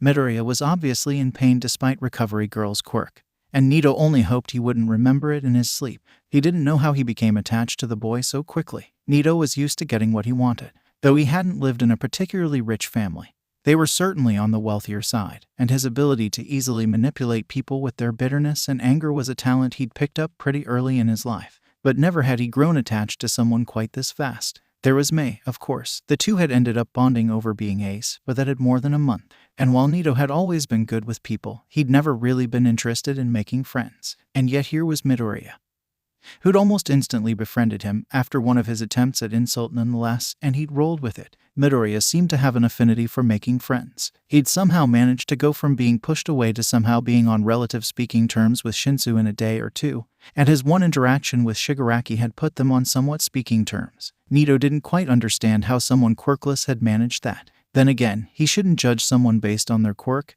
nor lack thereof. Midoriya woke with a groan, flinching as his arm moved. You good? Nito asked before face-bombing internally at his question. Of course, he wasn't okay. He'd broken an arm, got him knit. I'm okay, just hurts a bit. Midoriya slurred, still groggy from sleep and awake mostly because of the pain. He must have had quite the pain tolerance to sleep through it at all. Nito shrugged. If you say so. It took another minute or so for him to really wake up, during which Nito made sure Recovery Girl was aware of it. Midoriya only protested a bit as she checked his arm, using her quirk on it again for good measure. I'll call your mother for permission to keep you here overnight. He'll be out in the morning. Do you need anything for the pain? Midoriya shook his head. I'll be okay. It doesn't hurt that much. High pain tolerance. She tutted as she shook her head. I wonder where that came from. You're quite the reckless child. Izuku shrugged sheepishly, making her huff. I suppose Aizawa would have called you a problem child, she sighed. Monoma blinked. Who? Recovery Girl turned her attention to him, with a look that caused Monoma to start going through his list of regrets, starting with his own birth. I'm old, dear, she said simply. Nito nodded. She looked momentarily back to Midoriya, who was already starting to drift off again. You can come back tomorrow, dearie, she told Nito. She's practically shoving him out the door at this point. He left without much of a fight, opting to come back first thing in the morning after he's gotten a good night's sleep. It was still early, but he was fucking tired. So sue him, Nito wanted to sleep. And just because the universe wanted to antagonize him, he didn't. Izuku barely felt the pain in his arm by the morning, by which it had lessened to a slight ache. Still, he was grateful when Monoma arrived 10 minutes before he usually would have to distract him. Izuku's rambling about villains and heroes and their quirks distracted him from the world for the few minutes he sat at his desk.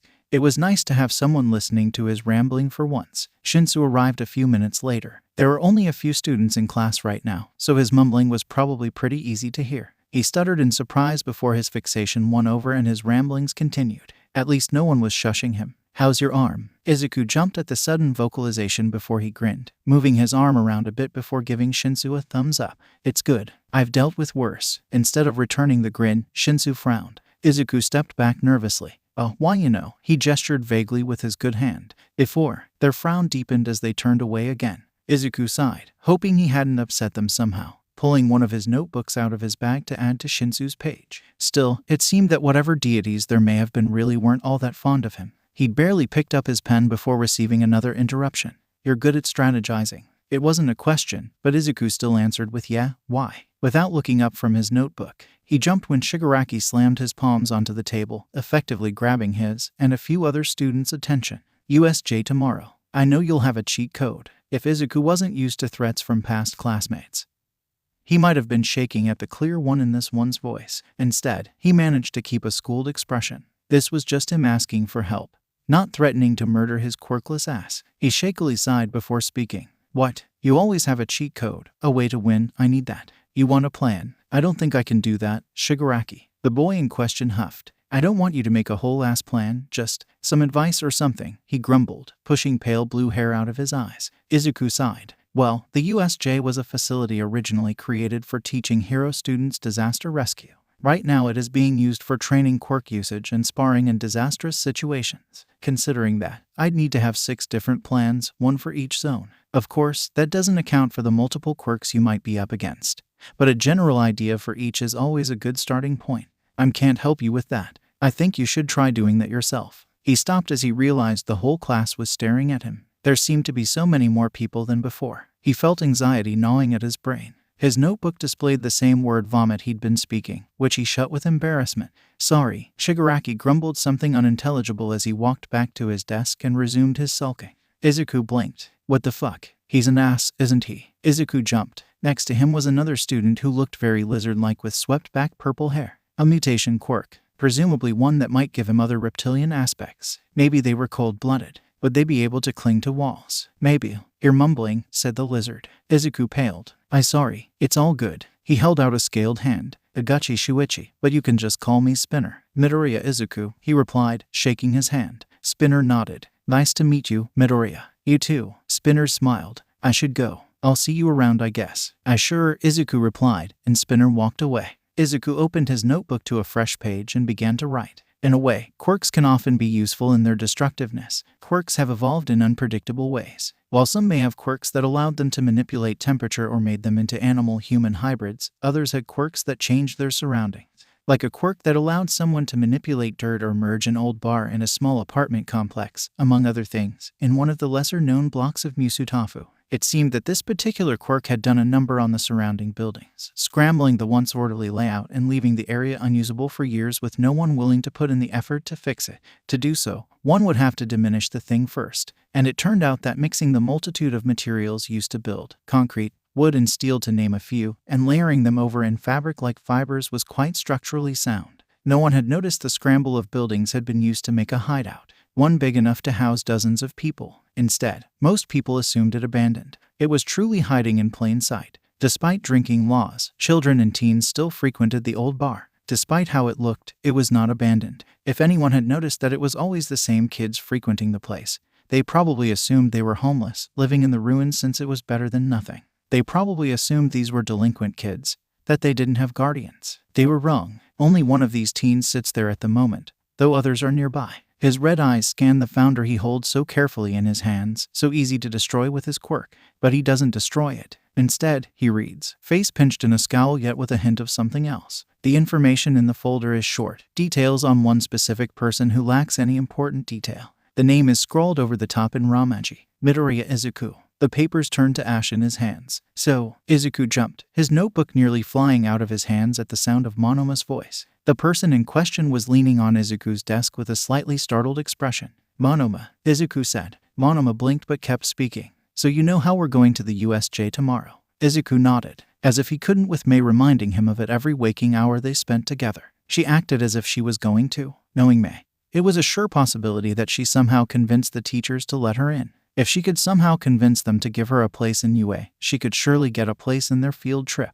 Do you think we'll be assigned to specific areas? Monoma continued, or would it make more sense for it to be a free-for-all where we all get to choose where we go? Behind them, Shinsu hummed. That probably depends on how much they know about our quirks. Shinsu's right, said Izuku. Said person hummed from their seat behind him, which was pushed back just far enough to touch the wall as they buried their head in their arms. And given the few exercises we've done, most of what they know about your quirks would be from your files. Not to mention they have no idea how well we might work in different teams if we'll be working in teams at all. Shinsu huffed. Well, at least they already know how great of a villain I'll be. Monoma frowned. You know, if you're not happy here you could always drop out. Shinsu thought about it for a moment before they shook their head. I'm not dropping out, they decided. If you say so, Monoma shrugged. The door swung open, and Monoma was quick to sit to get back to his seat. The class slowly quieted. All right, began Kan, clasping his hands in front of him. As we are going to the USJ tomorrow, we will need to evaluate your skills to see where you'll be grouped. There was a chorus of noise from the class, everyone both excited for the field trip and annoyed about the evaluation.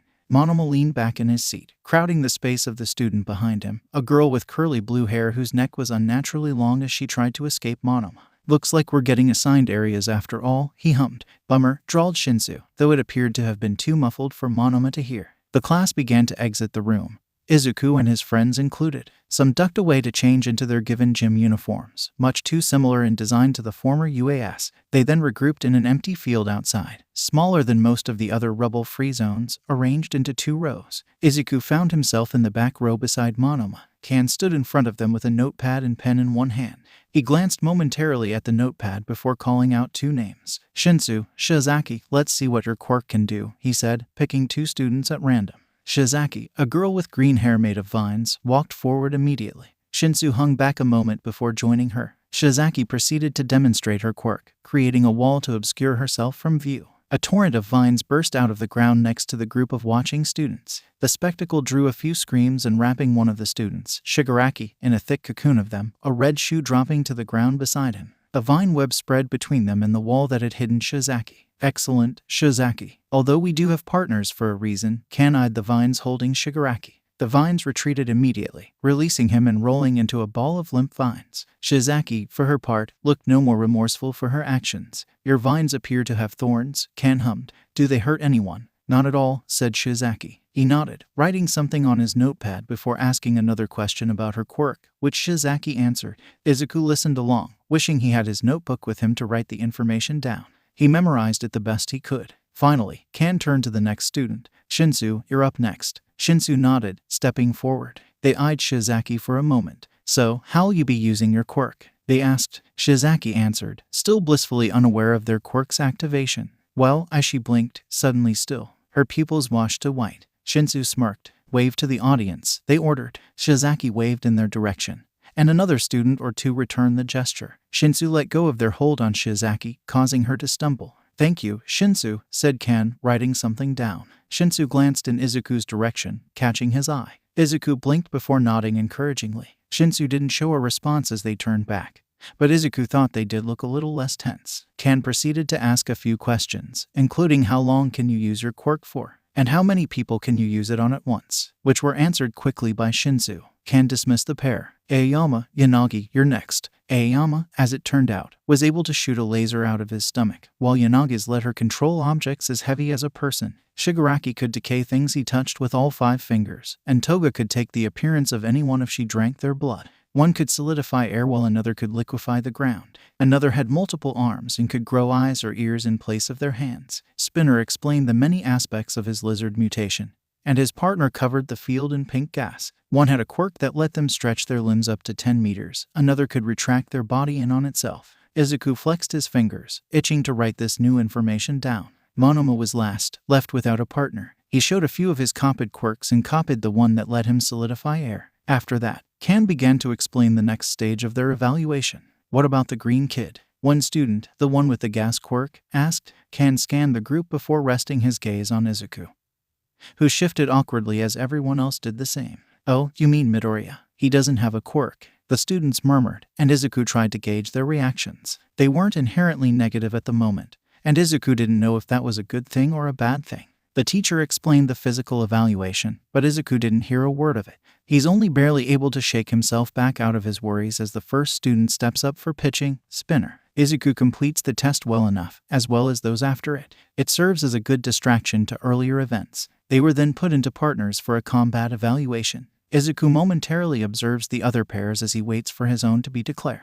The smarter kids have weapons by now, either from the support students or wherever else. They're smart enough to know not to rely solely on their quirks, especially when they aren't all combat-oriented. Izuku himself had been given a few knives by the school, which, unlike the ones he'd received from Toga, were dull. He'd also gotten a support item from Mei, a simple bow staff with a button that shot out some sort of spear from one end like a spear. Izuku hadn't had much time to practice but had found it remarkably easier to use than some of Mei's other babies. It made sense since Mei had made it with him in mind, though he thought it best to stick to the knives for now. Midoriya, you'll be partnered against Shigaraki, said Kan. Izuku looked up at the mention of his name, nodding to show he'd somewhat heard. The pairings were fairly strategic on the teacher's part, students with worse fighting styles against each other in contrast to those with more practice. Izuku considered himself leaning to the poor side. All those fights he'd allegedly gotten into in middle school being useless considering he'd never actually fought back. Shigaraki scowled at his opponent, and Izuku narrowed his eyes. He didn't say anything about it though, shifting to a better fighting stance. It was one Izuku had seen used by other heroes and villains with 5-point activation quirks, one that let him use his open hands. But it wasn't the same, different in the sense that it most likely hadn't been taught to him by someone who often used such stances. Izuku drew a knife, holding his own stance. Shigaraki ran forward, holding out a hand to use his quirk on Izuku. Izuku dodged it, throwing out his arm to slash him with and missing. He stumbled back a bit in his haste but managed to keep his footing before Shigaraki advanced again, forcing another dodge. Izuku dove forward, aiming for Shigaraki's shoulder with his weapon. The blade was dulled for the student's benefit, less a blade than a flat piece of metal with a hilt. The knife swung barely an inch away from Shigaraki, causing Izuku to stumble as he put too much weight into the movement. Shigaraki took the opportunity to grab Izuku around his arm, holding him for only a second. Still, Izuku winced at the burning feeling in said arm. Shigaraki gave him a look. I'm fine, Izuku dismissed. Shigaraki looked uncertain for a moment before shrugging, moving back into a fighting stance. If you say so, he muttered. Combat training was an odd dance of dodging and lunging between the students. Izuku definitely wouldn't be getting out of this unscathed, pink handprints littering the exposed skin on his arms. At least Shigaraki wouldn't either. Izuku's knife was dull, but it would probably still leave bruises. So far, Izuku was at a disadvantage. He could plan and analyze more than he could fare in combat, and right now he needed a plan. For the next few, Izuku focused on any details he could. Shigaraki was unprepared for close attacks, which Izuku had gotten another win out of.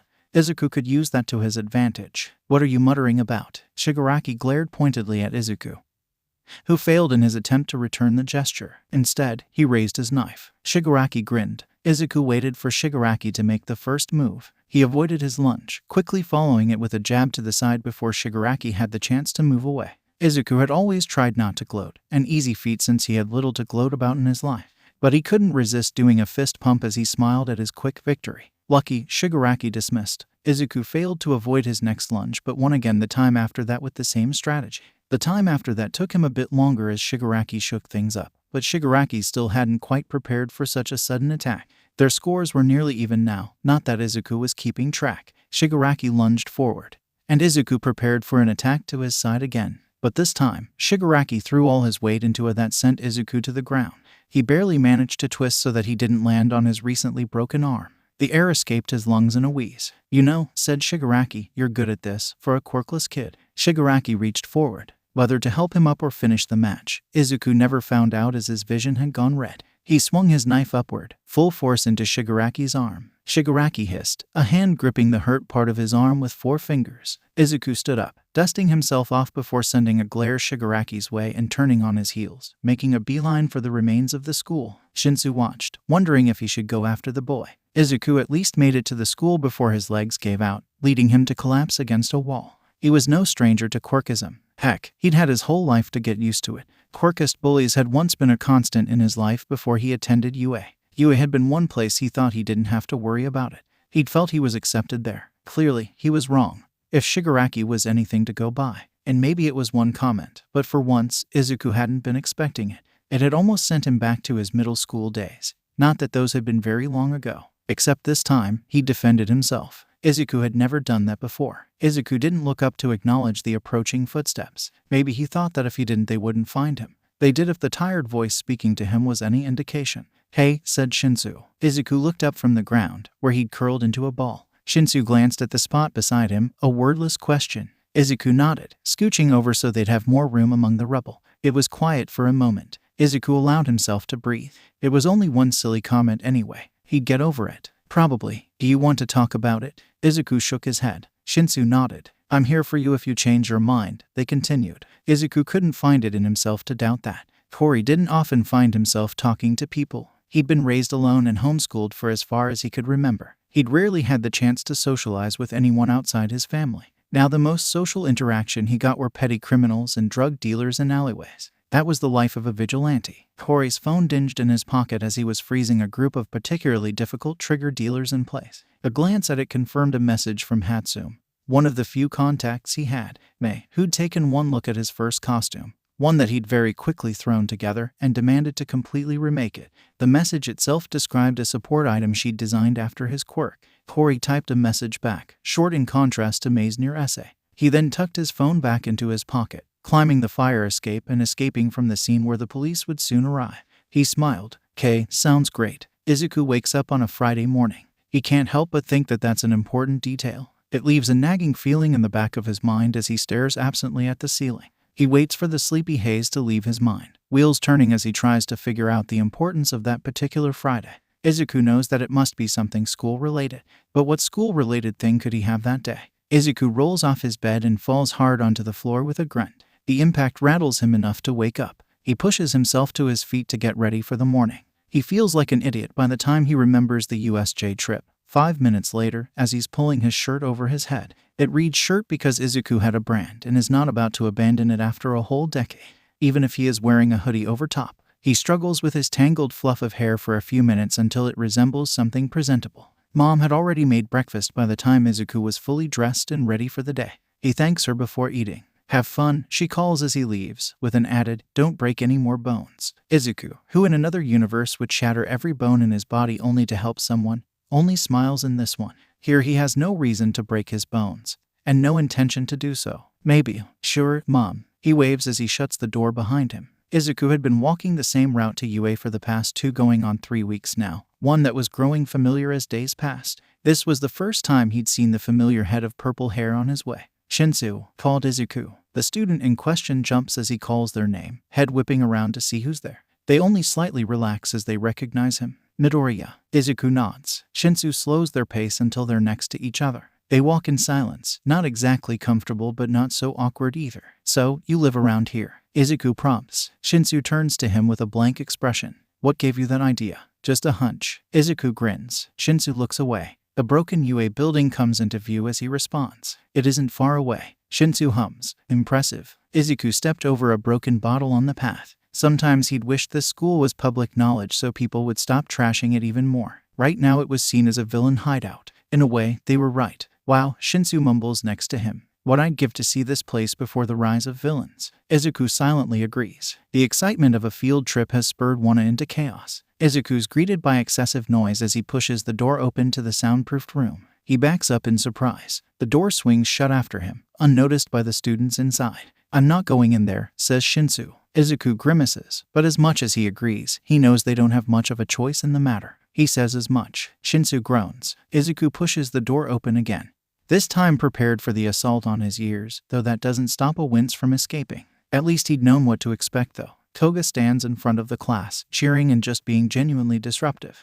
Monoma is laying at his desk, face buried in his arms. One of the other students, Shizaki, with the vine quirk, is praying. Shigaraki sulks in the corner, as per usual. At some point Mei runs to the front of the class, joining Toga in her cheer. Izuku hadn't seen her earlier and has no idea why she's there. It probably has something to do with the cheer she's currently helping articulate.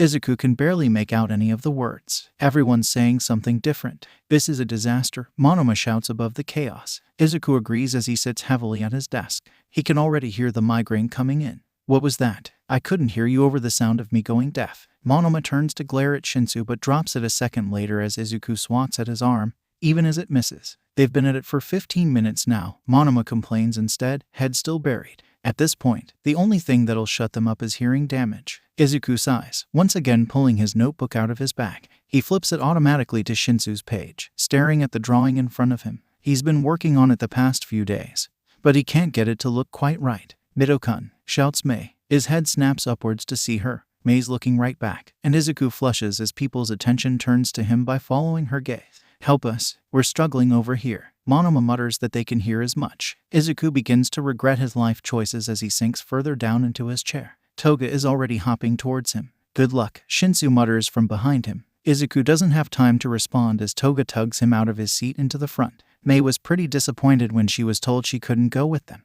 With how ecstatic she'd been about causing chaos only minutes ago, it wasn't a surprise. She'd already been upset when she learned 1D wouldn't be going. According to her, it would have been the best place to test her new creations. Quit it. You'll have the weekend to make more babies to test, Monoma had pointed out while Mei whined over the loss of a testing opportunity. This had improved her mood enough to quit the whining. Monoma, on the other hand, we should play a game, in the spirit of chaos, Monoma proposes back in the present. Like, tag or something. Are we still doing that? Izuku looks up from his notebook. He rarely goes anywhere without it anymore. Mei made me promise to carry the chaos for her, he explains with a shrug. Izuku sees Shinsu roll their eyes at their friend's antics. He doesn't get to break that promise either, says Mei. Izuku's notebook slips out of his hands in surprise, nearly hitting the ground before Shinsu reaches out to catch it. Anyway, Mei continues. Her voice comes out distorted through Monoma's phone. We need something better than tag. That's just not chaosy enough. You mean chaotic, Izuku corrects. I just said it wasn't, Midokun, Mei scolds. Keep up. It's Izuku's turn to roll his eyes as Monoma sighs, turning the phone to face back towards himself. Mei, I swear, I will hang up on you if you keep up with this bullshit. Rude, Mei says with no real concern behind it. He shakes his head in exasperation. At this point, Izuku can see the USJ. The building is tall, at least 5 stories with the letters USJ tacked in the front. Unlike with UA, the towering structure is in pristine condition. There it is, says Shinsu. Monoma looks up from his argument with Ms. Chaos to marvel at the large building. Nito-chan, turn me around, I can't see it, she complains. Monoma sighs as he complies. Kan-sensei stops them at the doors to do a head count. He gives them a strict warning of behave before the doors open for them. The inside is somehow even larger, like a circus tent. Izuku marvels at the sheer openness of it. Do whatever you want, Kan-sensei says. He sends a pointed glare at Monoma's phone but says nothing about it. The boy in question is glaring at it in frustration. Izuku turns to what Mei had dubbed the Chaos Crew, only missing the bringer of destruction herself. Toga, Monoma and Shinsu. Izuku doesn't know when Toga had joined them, but Mei had announced her as a part of the group before they'd left. So, Izuku starts, where do you guys want to go? I think the mountain zone has some sort of rock climbing wall, says Shinsu. Dangerous rock climbing, replies Monoma. What could possibly go wrong? I'll race you there, Toga calls, already running. Hey, no fair. Izuku is nowhere near being first, but he pulls himself up the climbing wall surprisingly fast. Hoisting himself up each rock is a repetitive process, one he finds he can do with ease. His strength has been building up as he spends more time at UA. He passes Toga quickly, reaching Shinsu not long after. Hey Shinsu, Izuku greets. Shinsu tilts their head down to look at him. Their smile is genuine. Izuku realizes he's never actually seen them smile like that. Welcome to the tall person life, they say. They're resting their arm on one of the outstretched rocks, using their hand to prop up their chin. I hope you aren't afraid of heights. Izuku finds himself grinning despite the mediocre attempt at humor. He readies a reply, reaching out to hoist himself up to Shinsu's height when the alarm rings out. It, loud and blaring, startles him from his next step. His foot slips, sending him downwards. Shinsu's hand immediately shoots out to grab him, wrapping around his wrist. Izuku's hand warms at the touch. Fuck, Kuri-sensei. Anne-Marie sighs. Pencil dropping and newest design plans pushed hastily to the side so Hatsune wouldn't explode them with her newest gadget. What is it this time? Anne-Marie doesn't mean to sound uninterested in students' work, but after the last 24 times dealing with Hatsune, Anne-Marie doesn't want to watch another desk go down in flames. Surprisingly, Hatsune didn't heft another one of her inventions onto the empty spot of the desk. Instead, she waves her phone, which she'd most likely messed with in some way, in the air. I was on a call with Nito-kun just now, she starts, tone uncharacteristically worried in a way that puts Anne-Marie on high alert. His class is at the USJ right now, but I lost connection, which shouldn't have happened because they aren't even that far away. Anne-Marie frowns. Although Hatsume's creations tend to take out walls and turn favorite desks into piles of ash, the ones that don't work exceptionally well. This lack of explosions is worrisome for someone like Hatsume. The room is quiet enough to hear the quiet buzzing of the AC. You've tried calling them back. Hatsume nods. 3 times, she says, tone picking up in her worried state. Dial tone. Didn't help when I messed with the signal a bit. Security cameras. Anne-Marie knows May somehow has access to those. Static, says May. What about the other cameras? Every other camera is working just fine. Only the USJ ones aren't working. It seemed that they'd lost all contact with the USJ. That was a problem. They'd need to reestablish that. An idea pops into Anne-Marie's head. Hatsume, those drones you were working on, are they finished? A smile creeps into Hatsume's face. She's clearly thinking along the same lines. They are, since yesterday. Then I think you know what to do. Anne-Marie's face mimics hers. Absolutely.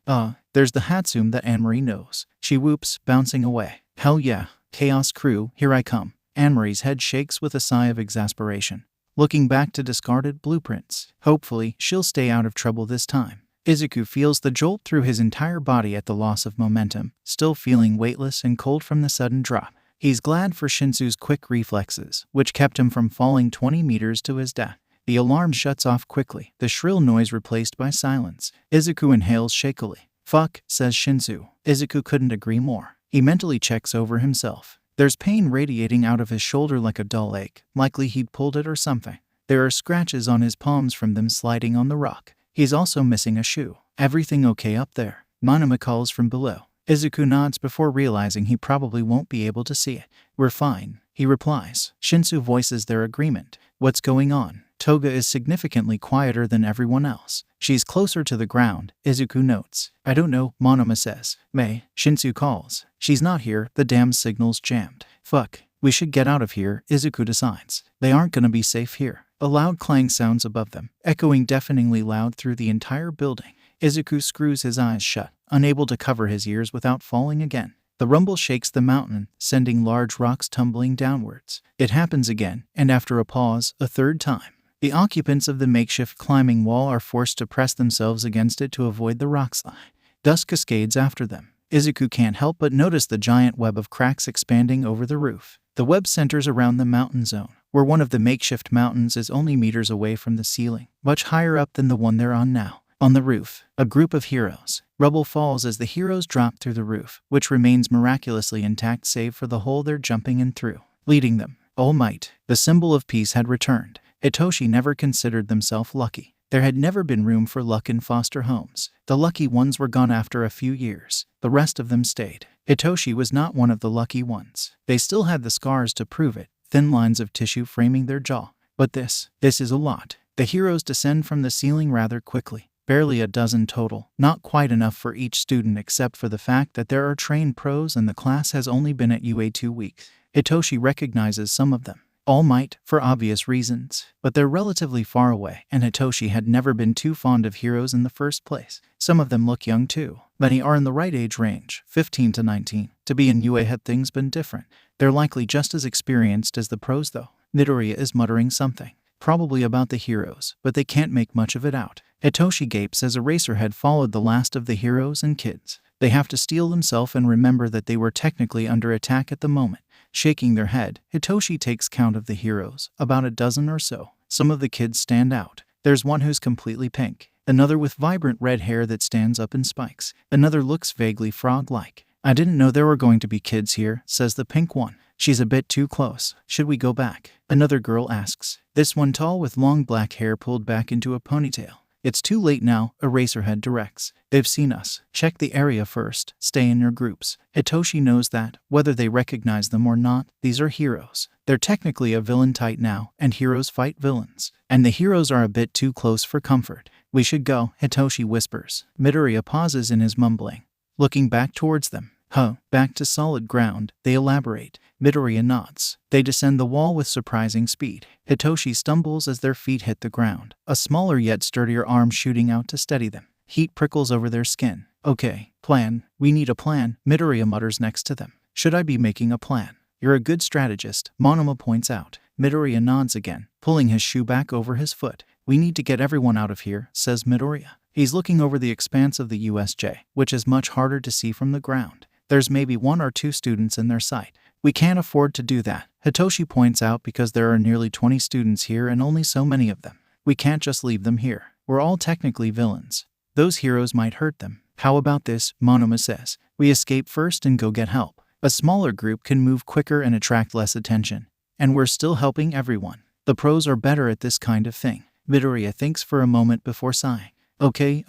He trails back into muttering. Toga grasps nervously at one of her knives. Shigaraki, who's been sitting at the base of the wall, is pointedly ignoring them, though Hitoshi can tell he's listening. The closest exit is that way, says Midoriya at last. He points back to the front of the building, where the main entrance is. Monoma, you have a great range of quirks. If anything goes south, you'll be defending us while we get to cover. Monoma nods, his attention no longer on his phone. Toga is great offensively, so she should help with defense too. You two will be on either side. We'll make a plus formation. I want Shigaraki in the back since Decay will be good at warding off enemies there. Granted, they've never seen him use his quirk on anything other than the random junk he was given to practice with. Part of why Shigaraki's at UA is his dangerous quirk, so they aren't too surprised he's never used it on people. Shinsu will be in the middle since their quirk doesn't require contact. I'll lead us to the door. There's little confusion as everyone gets into position. Let's get going. For the record, Tenko had no intention of going to this useless school. Never has, never will. UA had never been great. It had been a hero school for fuck's sake. And heroes weren't great. But it hasn't gotten much better in the past 9 years. At least, he doesn't think it has. For the record, Sensei hadn't let him see it much. And his memories from before his quirk manifested are hazy and distorted. The group of 5 runs towards the exit. As planned, Tenko is in the back. He'd almost gotten to decay one of the hero kids that they end up running near before Monoma pulls him away. He scowls but has no other choice but to abandon the kid for his own safety. He doesn't realize it until it's already happened. Tenko is suddenly yanked backwards by something, tumbling back to the ground. The rest of the group falls less than a second later. He can't get up. It's as if he's being restricted by his clothing. What kind of cheat is this? You kids are going to get yourselves hurt. He fights against the cheat holding him in place, but his efforts prove useless. He's only glad that the hero doesn't want to hurt them, giving him time to maybe escape. Concrete turns to dust under his hands. Isn't this kinda cheating? Or Shinsu could use their stupid quirk. But they do voice his exact thoughts. I don't see how using my quirk against you counts as cheating in such a situation. The cheater replies. The moment the cheat lets go of him, Tenko jumps to his feet. He wants to turn the stupid cheaters to dust. He turns, not quite fully aware of his surroundings, and his elbow collides with something hard. The hero blinks back into awareness, quickly pinning Tenko back to the ground before he gets the chance to lay a finger on him. Damn it, Midoriya runs up to them, a fist flying out and connecting with the hero's jaw. He stumbles back, the cheat's hold on Tenko slipping for a moment. Midoriya is flung to the side, held a few centimeters above the ground for a moment before being lowered gently by the hero's quirk. Is that all you've got? Calls Monoma, taunting. Afraid to lose to us. The hero is unaware of Monoma's quirk. Lucky for them. He frowns. I'm not gonna hurt you. His pupils go wide again. Tenko, all too familiar with the feeling of being brainwashed from more than one unfortunate matchup, grins. Sit down, stay put, Shinsu orders. The hero complies. Let's keep going, says Midoriya. He grabs the nearest hand, Monoma's, pulling him forward and getting the others to follow. Conveniently, walking them right next to the hero. Tenko pauses in his steps, fingers twitching. This is his chance. He hesitates before placing a hand on the hero's shoulder, the nearest body part, all 5 fingers down.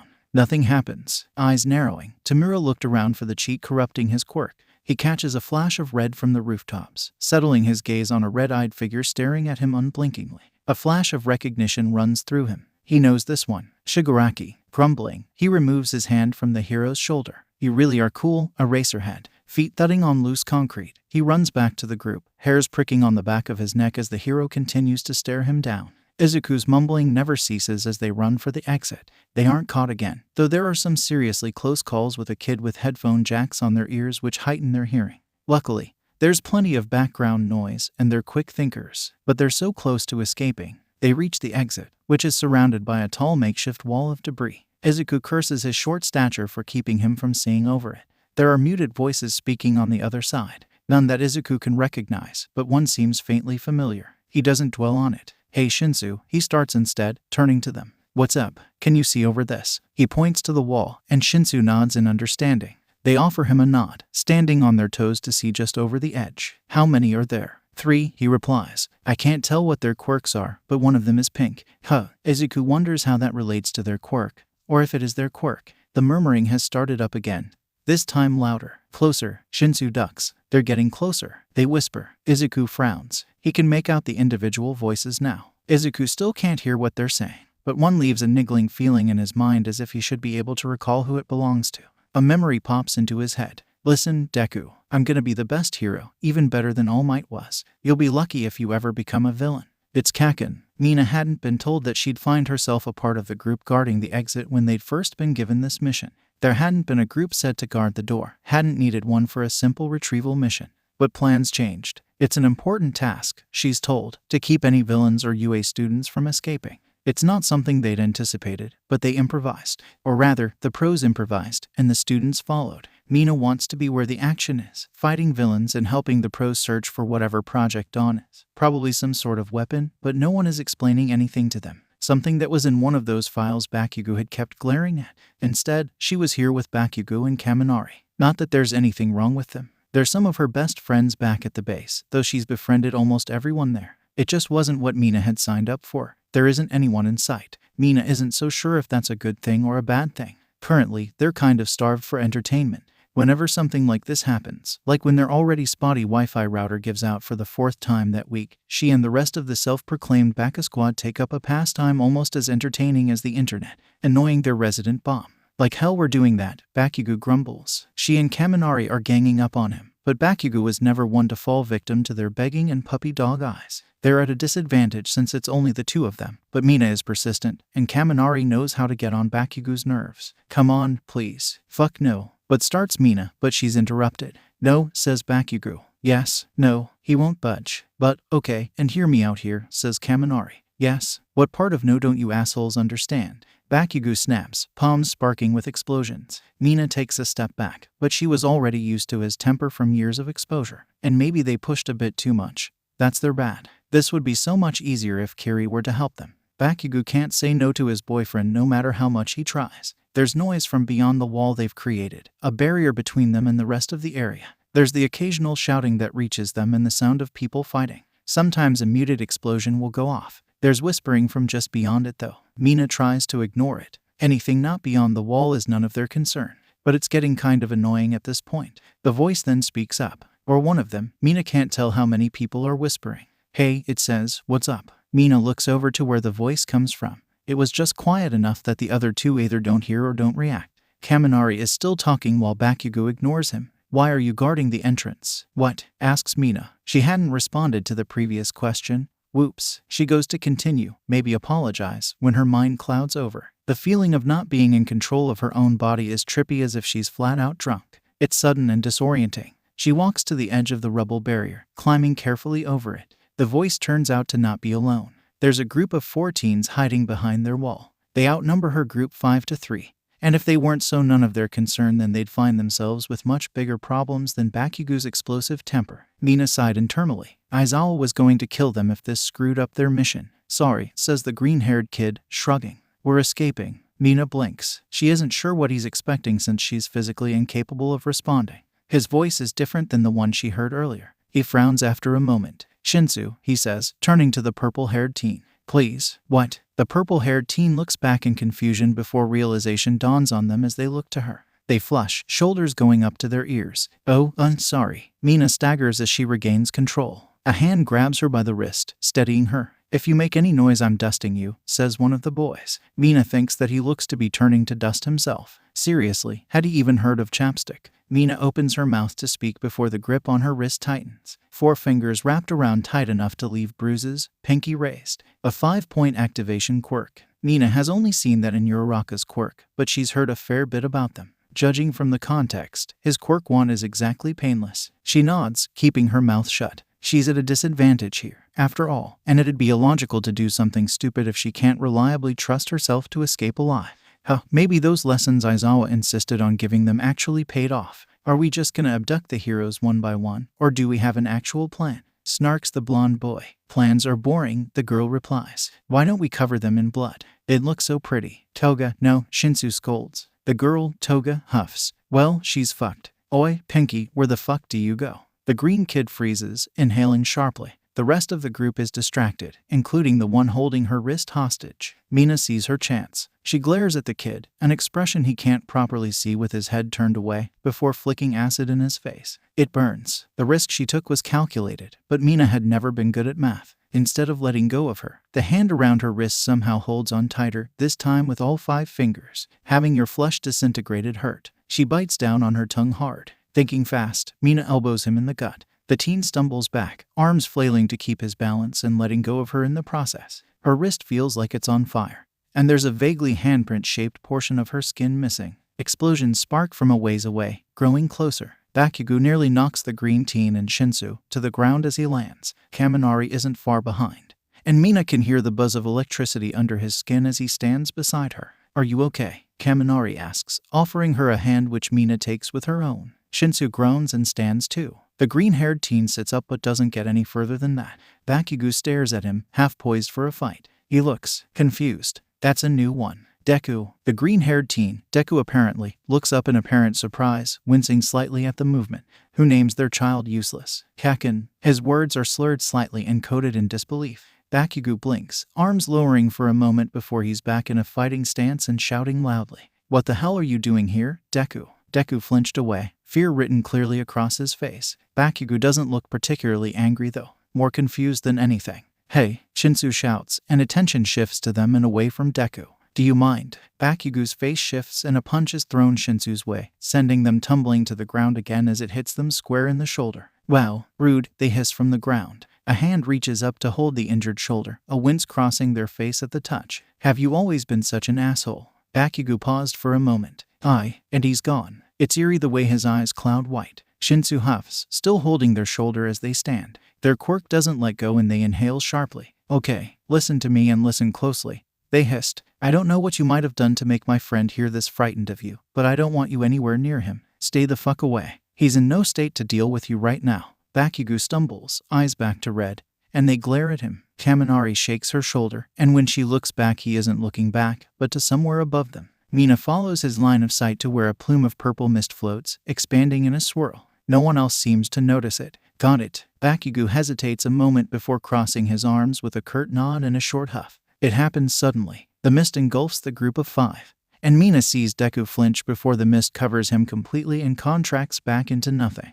They disappear. What the fuck? Mina expresses weakly. She holds her injured wrist with her other hand. It stings, but at least the bleeding isn't so bad now. It's going to scar, even after recovery girl uses her quirk on it. Well, that happened, says Kaminari. Bakugo responds by grumbling something unintelligible. Mina is about to respond again when the comm in her ear crackles with static. Quirk jamming radio signals fizzing away for a moment to let a message through. I think we've found something. It's dark, and he can't see anything. His ears ring. Or maybe those are words, he can't quite tell. Even though you're quirkless, you're pretending to be a hero, Deku. I'm gonna become the best hero and destroy all those villains. I'm sorry, Izuku. The words are familiar. They flit around like hummingbirds in his mind.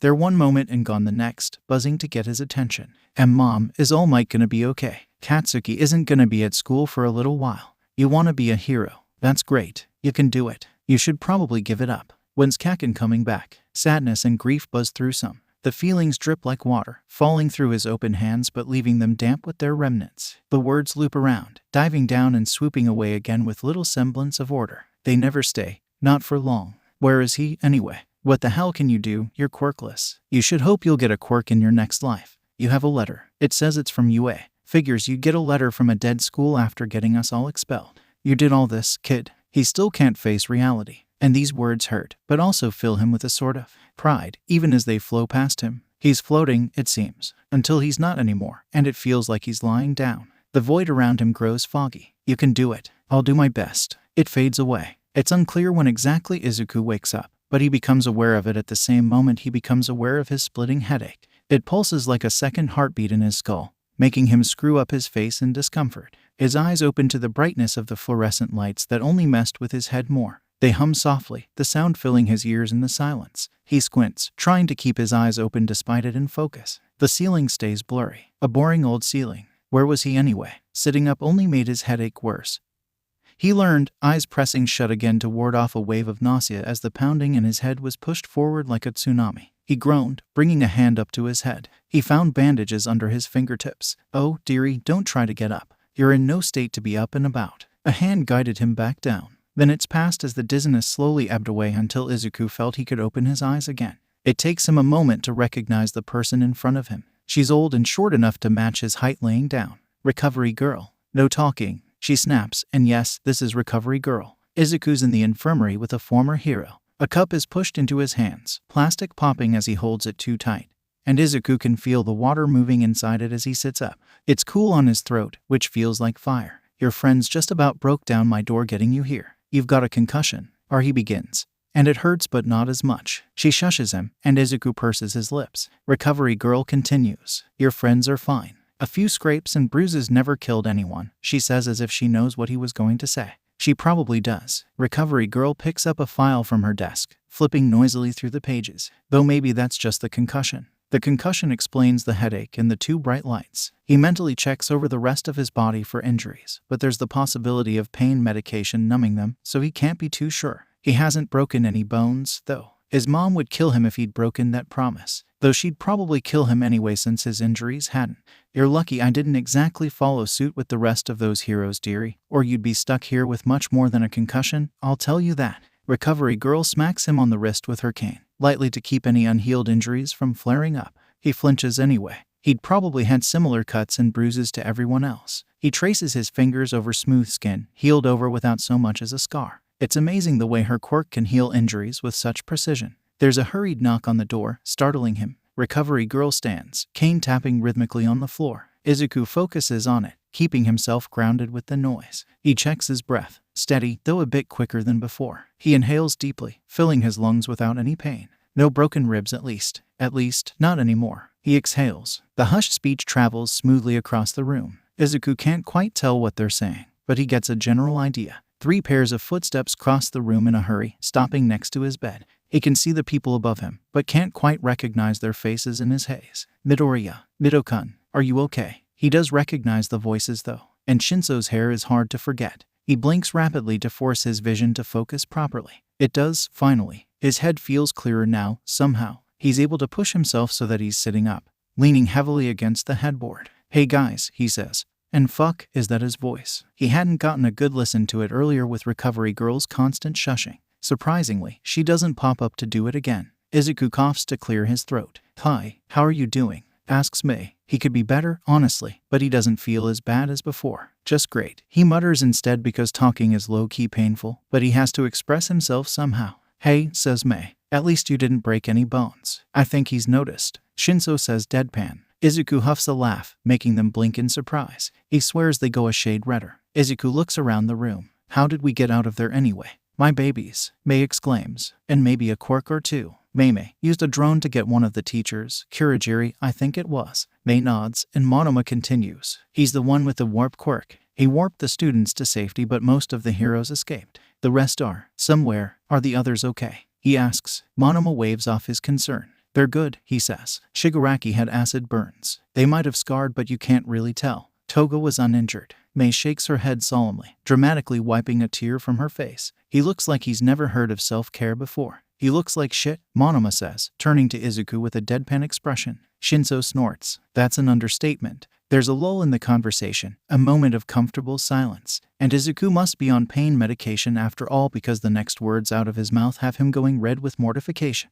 "You're, like, really pretty though." It takes a moment for his brain to catch up to his mouth, and he goes red, looking away quickly. Shinso does their best impression of a fish, probably even redder than him. Izuku mutters something, an apology maybe, but it's too quiet to know for sure. The room is dead quiet. "Well," says Monoma, drawing out the word. He sounds fairly amused by the situation. "We should probably get going." Shinso nods hastily, not quite hearing the comment but agreeing anyway. Izuku feels bad for making them uncomfortable, but can't quite get himself to speak on it.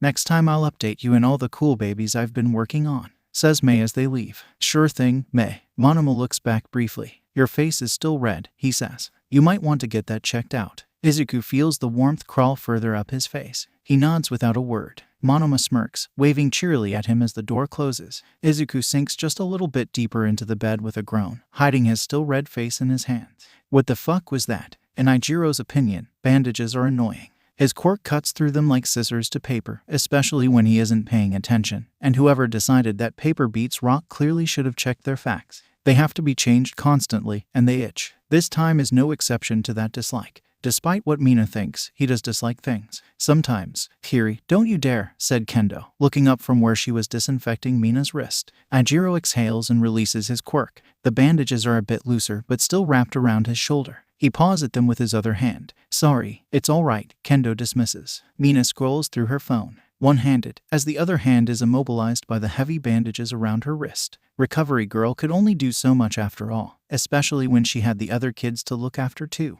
Villains are everywhere, Mina mutters. Kendo snorts. You don't say. Shut it, Kendo. There's no real malice behind either girl's words. You know what I meant. Yeah, Kendo sighs. Villain attacks are. They're rough, you know. And I know that we were the ones that kinda attacked them this time, but most of them don't hold back. Most of them. Huh, says Mina, staring at Kendo with an eyebrow raised. Kendo huffs, head ducked as she inspects her own bandages once again. Ijiro had the feeling he's missing something. He definitely is. How's Bakugo? She asks. The change of topic doesn't go unnoticed to Ijiro, but he doesn't bring it up. He's quiet, or as quiet as Katsuki can be. I didn't know he was capable of that, Mina says. Anyway, he continues, not at all pointedly, what are you talking about? I'm kinda worried, I guess. I think seeing that green kid kinda messed him up. He feels guilty about something. Who knows what? Mina and Denki had filled him in on what happened after the raid before Mina had left to do the same with Kendo. I could think of 100 reasons that might be, she says, and none of them are pretty. You can say that again. Mina turns her phone over for them to see. It shows a list of names, the kids suspected to be in UA that year. The list is long, unsurprisingly considering their new stealth team.